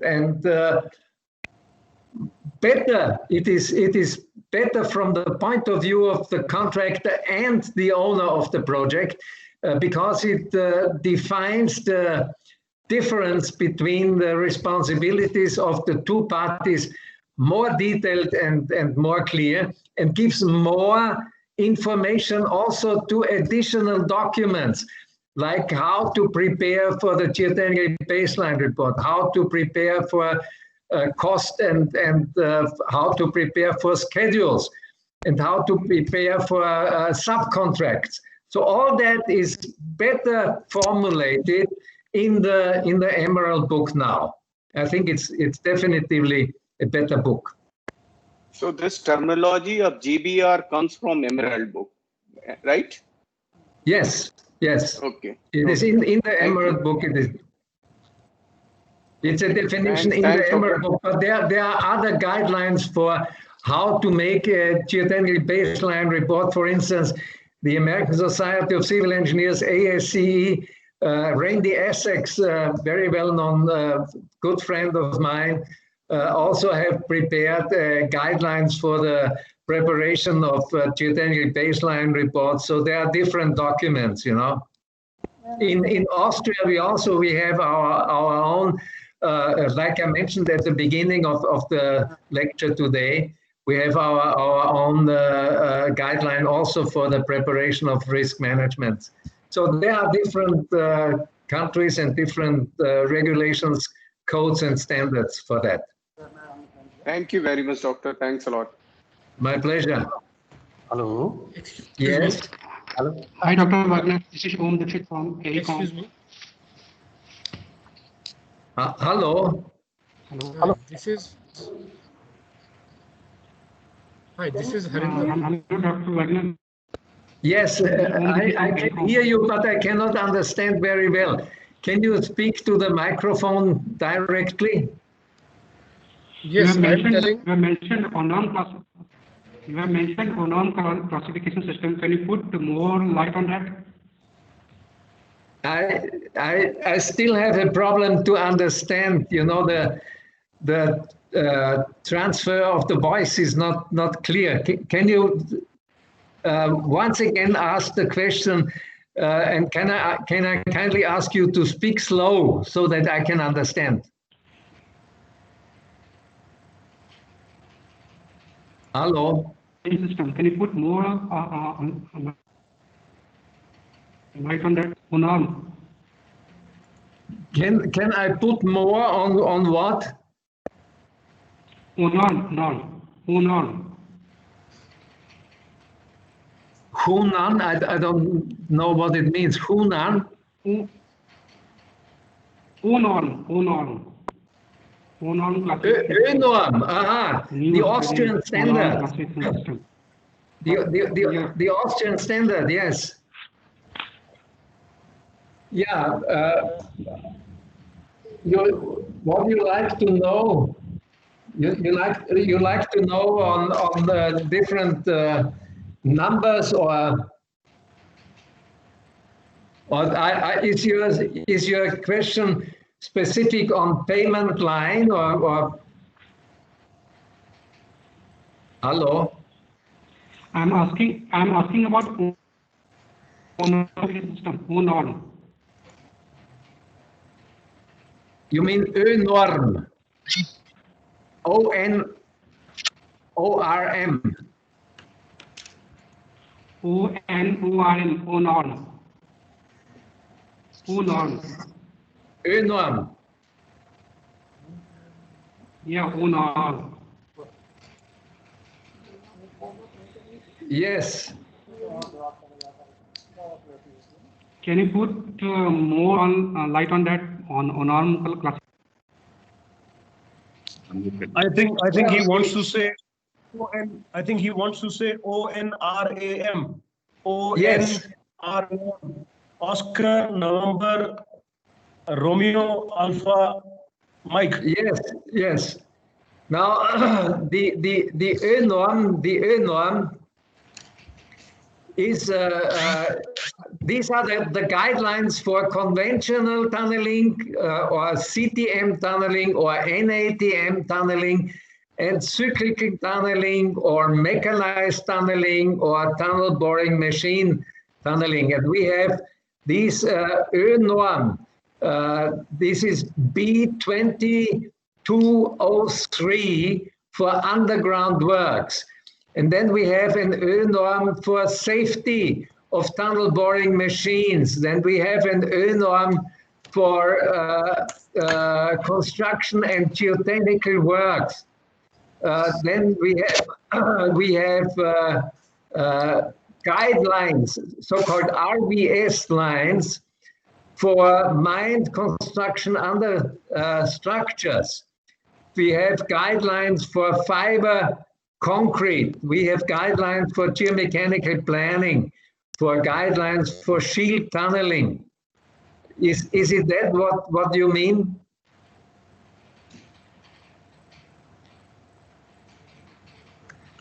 Hello, Mr. Wagner. Yes.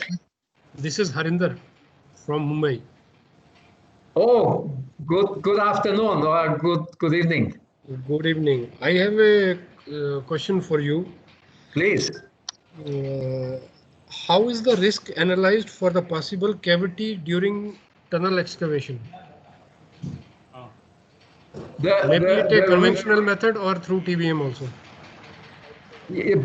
Both for conventional and for TBM. Now, the risk basically is defined in the geotechnical baseline report and in the risk register, which is part of the geotechnical baseline report. Now, that risk starts, first of all, with the best estimate for the amount of deformation. We have some deformation of the ground when we dig a hole into the ground, regardless of the technology. Then we have a deformation because of stress release. We have a transfer from the primary stress condition to the secondary stress condition, and this stress transfer goes hand in hand with deformation. Is it during excavation, or I mean how will it be analyzed when we are in the middle of the excavation? I mean somewhere in the middle of the tunnel. Same for TBM also and both. ATOM also. We have a distressment in front of the tunnel face, in front of the tunnel boring machine or of the conventional excavated tunnel. We have a distress condition, which is part of the deformation. You know, this is pre-excavation. Then can we have probing help in this? Pardon me? Can probe drills can help in this? Sure. Probe drills always pre-investigation ahead of the excavation always helps to understand. And if we have conditions where we have an increased uncertainty of the geotechnical condition, because maybe sand layers or silt or clay layers or whatever, which we don't expect. Probe drill. Pardon me? how far can we go for a probe drill in front of the face? The minimum should be 10 meters. The maximum usually is 20 meters ahead of the face.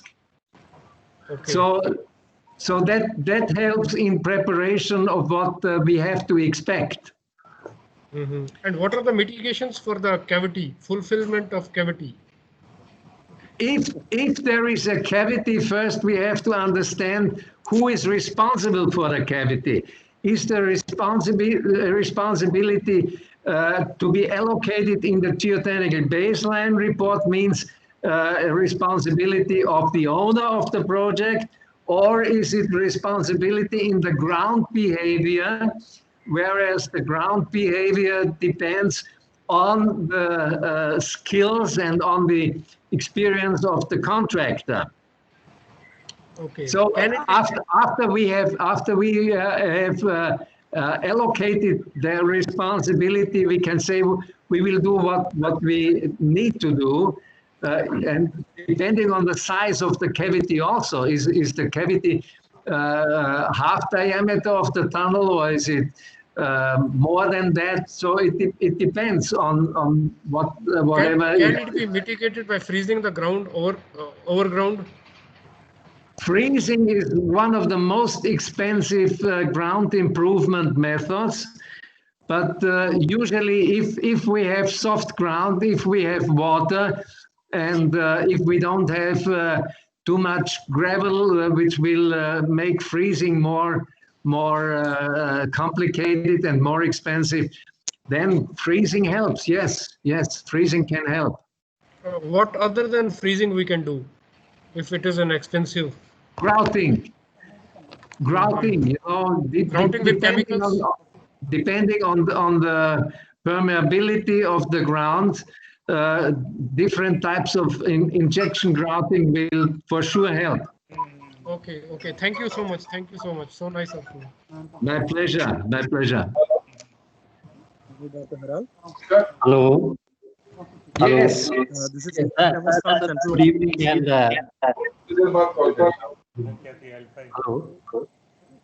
Hello. sir, good evening. I am Dr. Nethani from NIM Bengaluru. You have another question? Yes, sir. Please.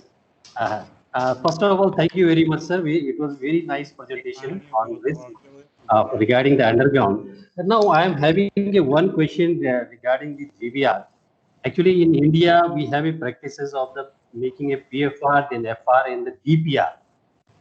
In few projects, of course, GBR also. So,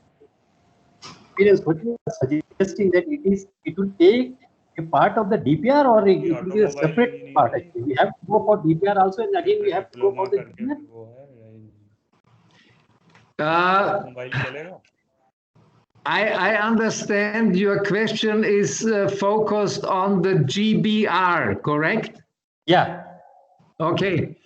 So you have a practice in India that geotechnical engineer with experience and competence will provide the geotechnical baseline report. Yeah. And you have that in Nepal also, yes. So what I'm telling, sir, in India, generally we are making DPR, detailed project report. Yes. So whether in place of the DPR, detailed project report, we should start telling GPR, geotechnical baseline report.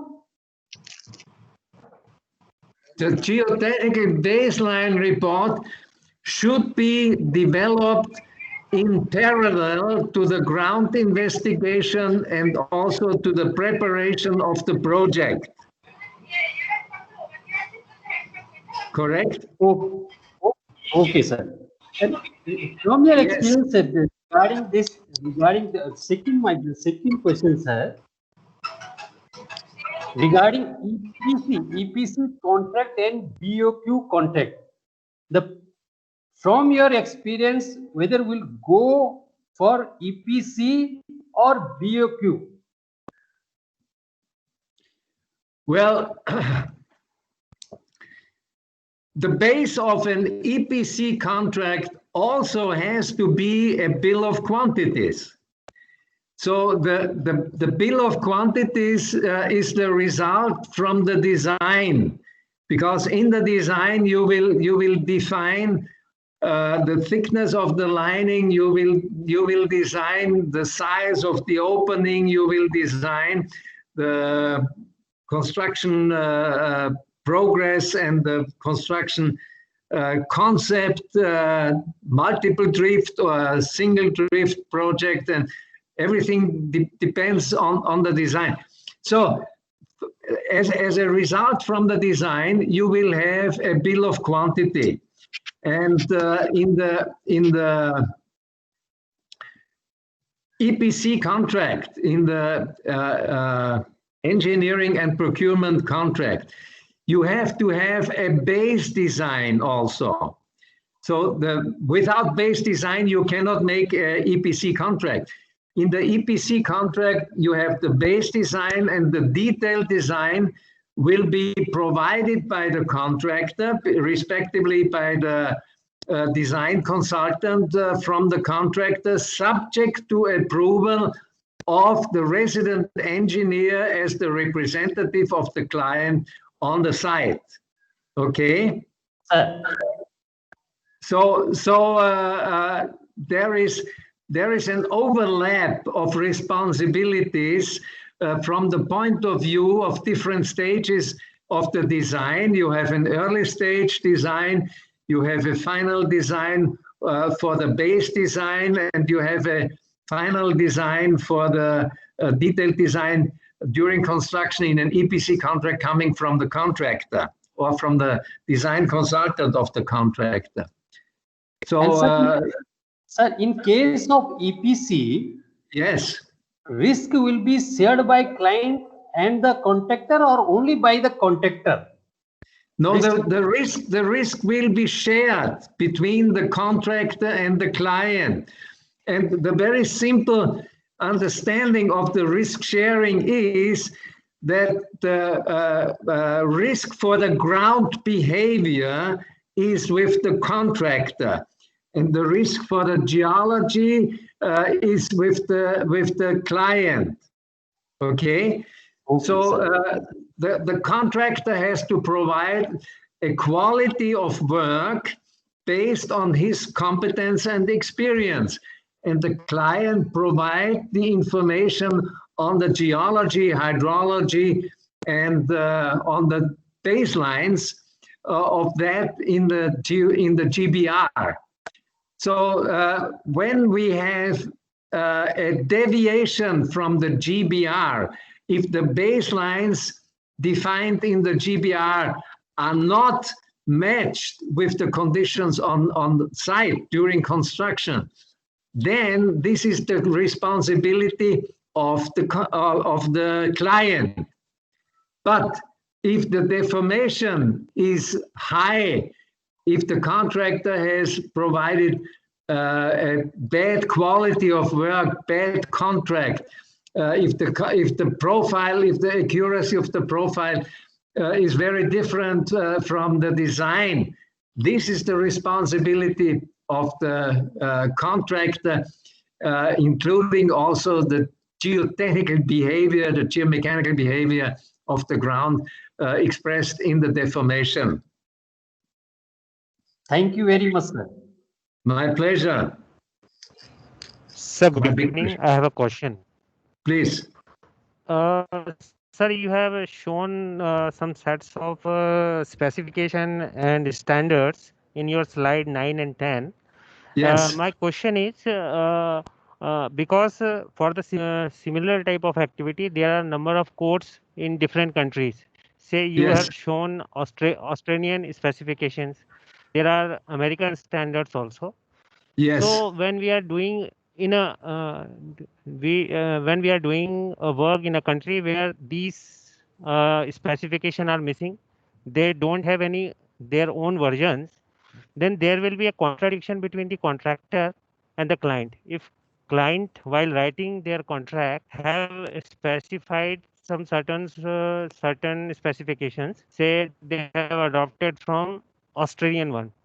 And if contractor is free to have, say, TBM from Japanese standard, so he will come up with the standards and followings with respect to Japanese standards. So whether international association are working to have a uniformity in these specification and standards, so that it can be followed and there will be no contradiction during contract management. I understand. Now, let me tell you. In fact, we have in different countries different standards, and sometimes if there is no standard in a country, there is usually the use of other standards from other countries, like European norm, European standards, or American standard, or Japanese standard, or even Chinese standard, you know. Yes. So these should be agreed before the contract is signed, which standard becomes part of that contract. If the client suggests Japanese standard for a mountain, in Japan they call it mountain tunneling, you know, mountainous tunneling. So if the client says Japanese mountain standard is the standard which is applicable, the contractor has to either accept that as a condition of contract, or he can also say, I don't agree with the Japanese standard, I would like to apply American standard or Austrian standard or whatever. But the standard has to be agreed before the contract is signed, so that there is no dispute and no contradiction during execution of the works. Okay?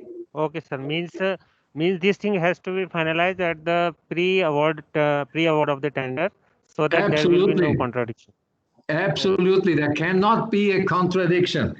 And if the contractor wants to have another standard during construction, he only can have this other standard if the client did agree. Then the client say, okay, you want to have American standard or you want to have British standard. I agree, you can use British standard, and then the contract will be based on British standard. But it has to be agreed either before or afterwards. But it is easier to agree before, and then no change can happen. Oh, thank you, sir. Okay. Hello, Dr. Haral. Yes. This is Adarsh MS from Central Water Commission. Glad to meet you. Yeah, I have a doubt regarding overbreak and excavations. So, okay. Is there any range of geologically acceptable overbreak in different types of rock in terms of percentage? And if also any standards or guidelines available for which we can refer it to preparing contracts and also in the BOQs? Thank you. Yes, this touches the question of the payment line. Now, the overbreak has to be defined in the geotechnical baseline report. It is very important that the geotechnical baseline report includes the measure for the overbreak. So the contractor can say, okay, I agree with this overbreak as it defined in the geotechnical baseline report. Or he can say, I don't agree. If he does not agree and he thinks that the overbreak will be more than it's indicated in the geotechnical baseline report, then the client can say, okay, if you think you will have a more overbreak, you have to include this in your price, but I'm not going to change my payment line. In the design, the design and also in the geotechnical baseline report says how much the overbreak acceptable to the client is. Okay? If the contractor thinks this is not enough, it's okay. He can think like that. But then it is his risk, and he has to include it in his price. He can say 100% more or 200% more than in the geotechnical baseline. He can do that, but he will not be paid for that, but he can include it in his price. That's always a permanent dilemma, you know, the contractor has, and that's where it is shown whether the contractor is competent and experienced or not.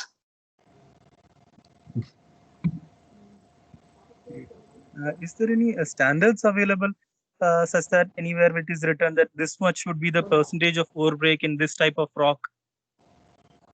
There is experience from literature, yes.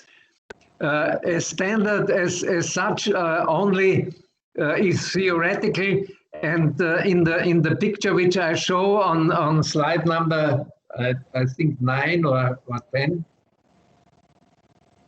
Okay.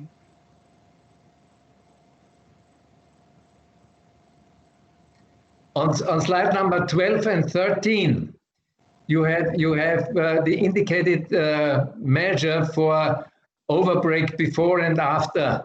Okay, but this is more schematic. Actually, the experienced author, the consultant or the geotechnical engineer on the consultant side, you know, he has to give his measure of the overbreak, and he can say depending on the rock, is it a highly fissured rock and jointed rock, or is it a clay material, whatever, limestone or whatever it could be. So there is literature available, but basically it has to be defined by the geotechnical engineer, the one who is preparing the geotechnical baseline report, and he has to say, okay, we have this type of rock, we have this type of underground here, and I estimate so much overbreak, 10 centimeter, 20 centimeter, or whatever, and that will be part of the contract. The contractor can put it into his price. That's the way we handle it in our contracts. Okay, thank you very much, Harald. Thank you. My pleasure.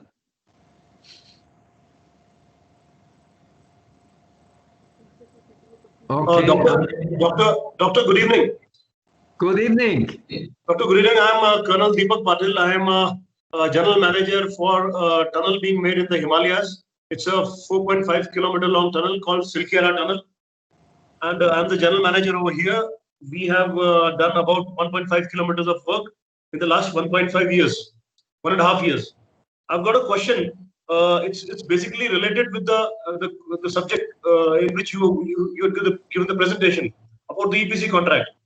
Now in India, we have generally have for these underground constructions, we have EPC contract, and this primarily does not cover the uncertainties. So my suggestion is that see, in a tunnel, the primary support lining is generally same throughout. If the primary lining is the same, the thing what is varying is basically the events which are going to happen. Let's say there will be some overbreaks. Now there should be cost, or there should be a method catered in the contract which should cover those overbreaks. And second is the most important fact is that if the rock is poor in a particular tunnel, the time required to construct that tunnel will be more. So on the contract, if it caters for that time-dependent cost, then I think this contract will cover almost everything, because the cost of the primary lining or the primary support system is generally the same for everything. So we have it as an item rate or a fixed rate, and for the uncertainties or the overbreaks, we have a measurable quantity, that is item rate. And the third is the time-dependent cost. If the tunnel is constructed in a speedier manner and in a faster pace, then the contractor is paid accordingly. If the contractor is not able to move forward in a speedier pace, then he has to be compensated for that, because he's putting his manpower, he's putting his machines for those very number of days, extra days. So if he's given his dues, I think the contract will be the most ideal and the most balanced contract.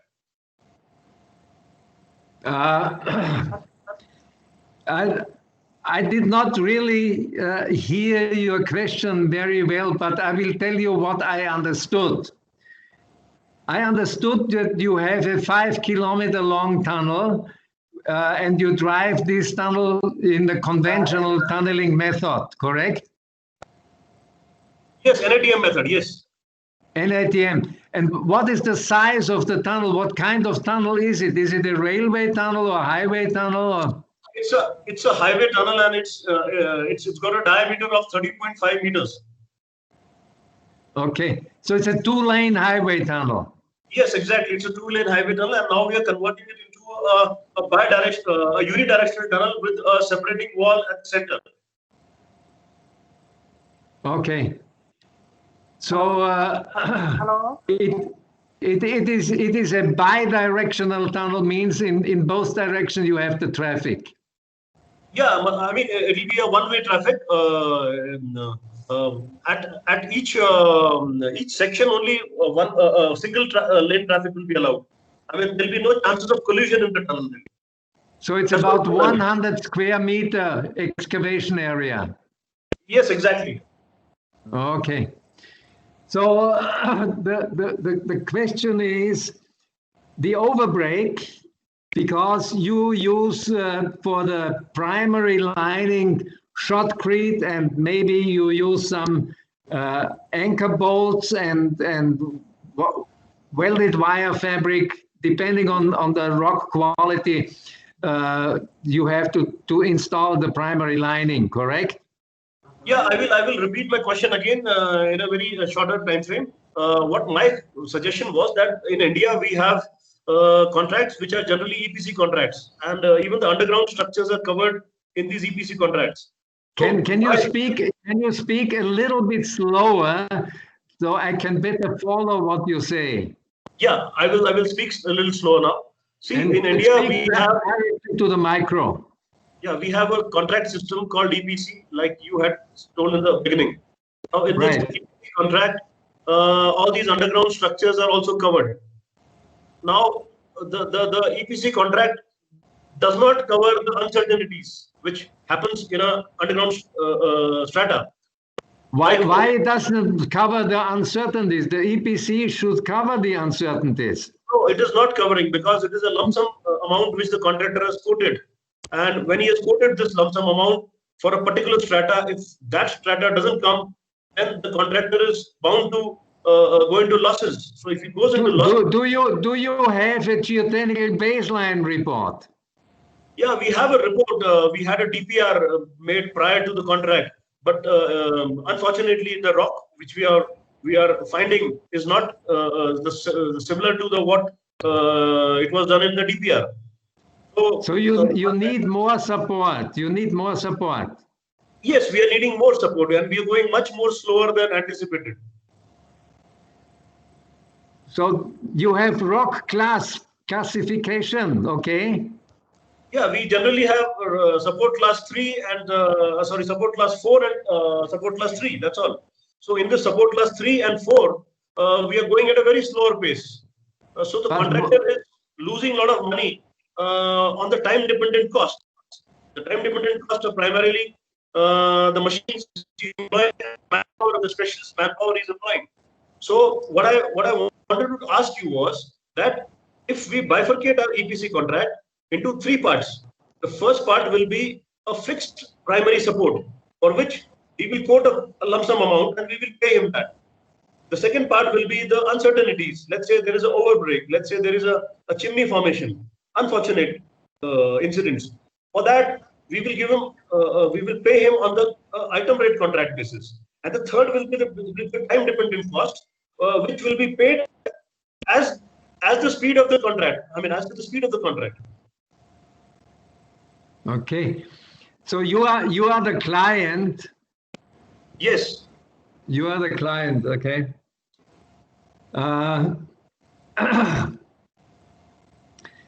you know, to give you a good answer, it is really necessary to understand the details of the contract. Well, I can tell you, you have the primary support and you have the overbreak, and you cover the overbreak with the shotcrete of the primary support because you have to work on that. And the primary support is slowing down the progress rate per day or per week or whatever.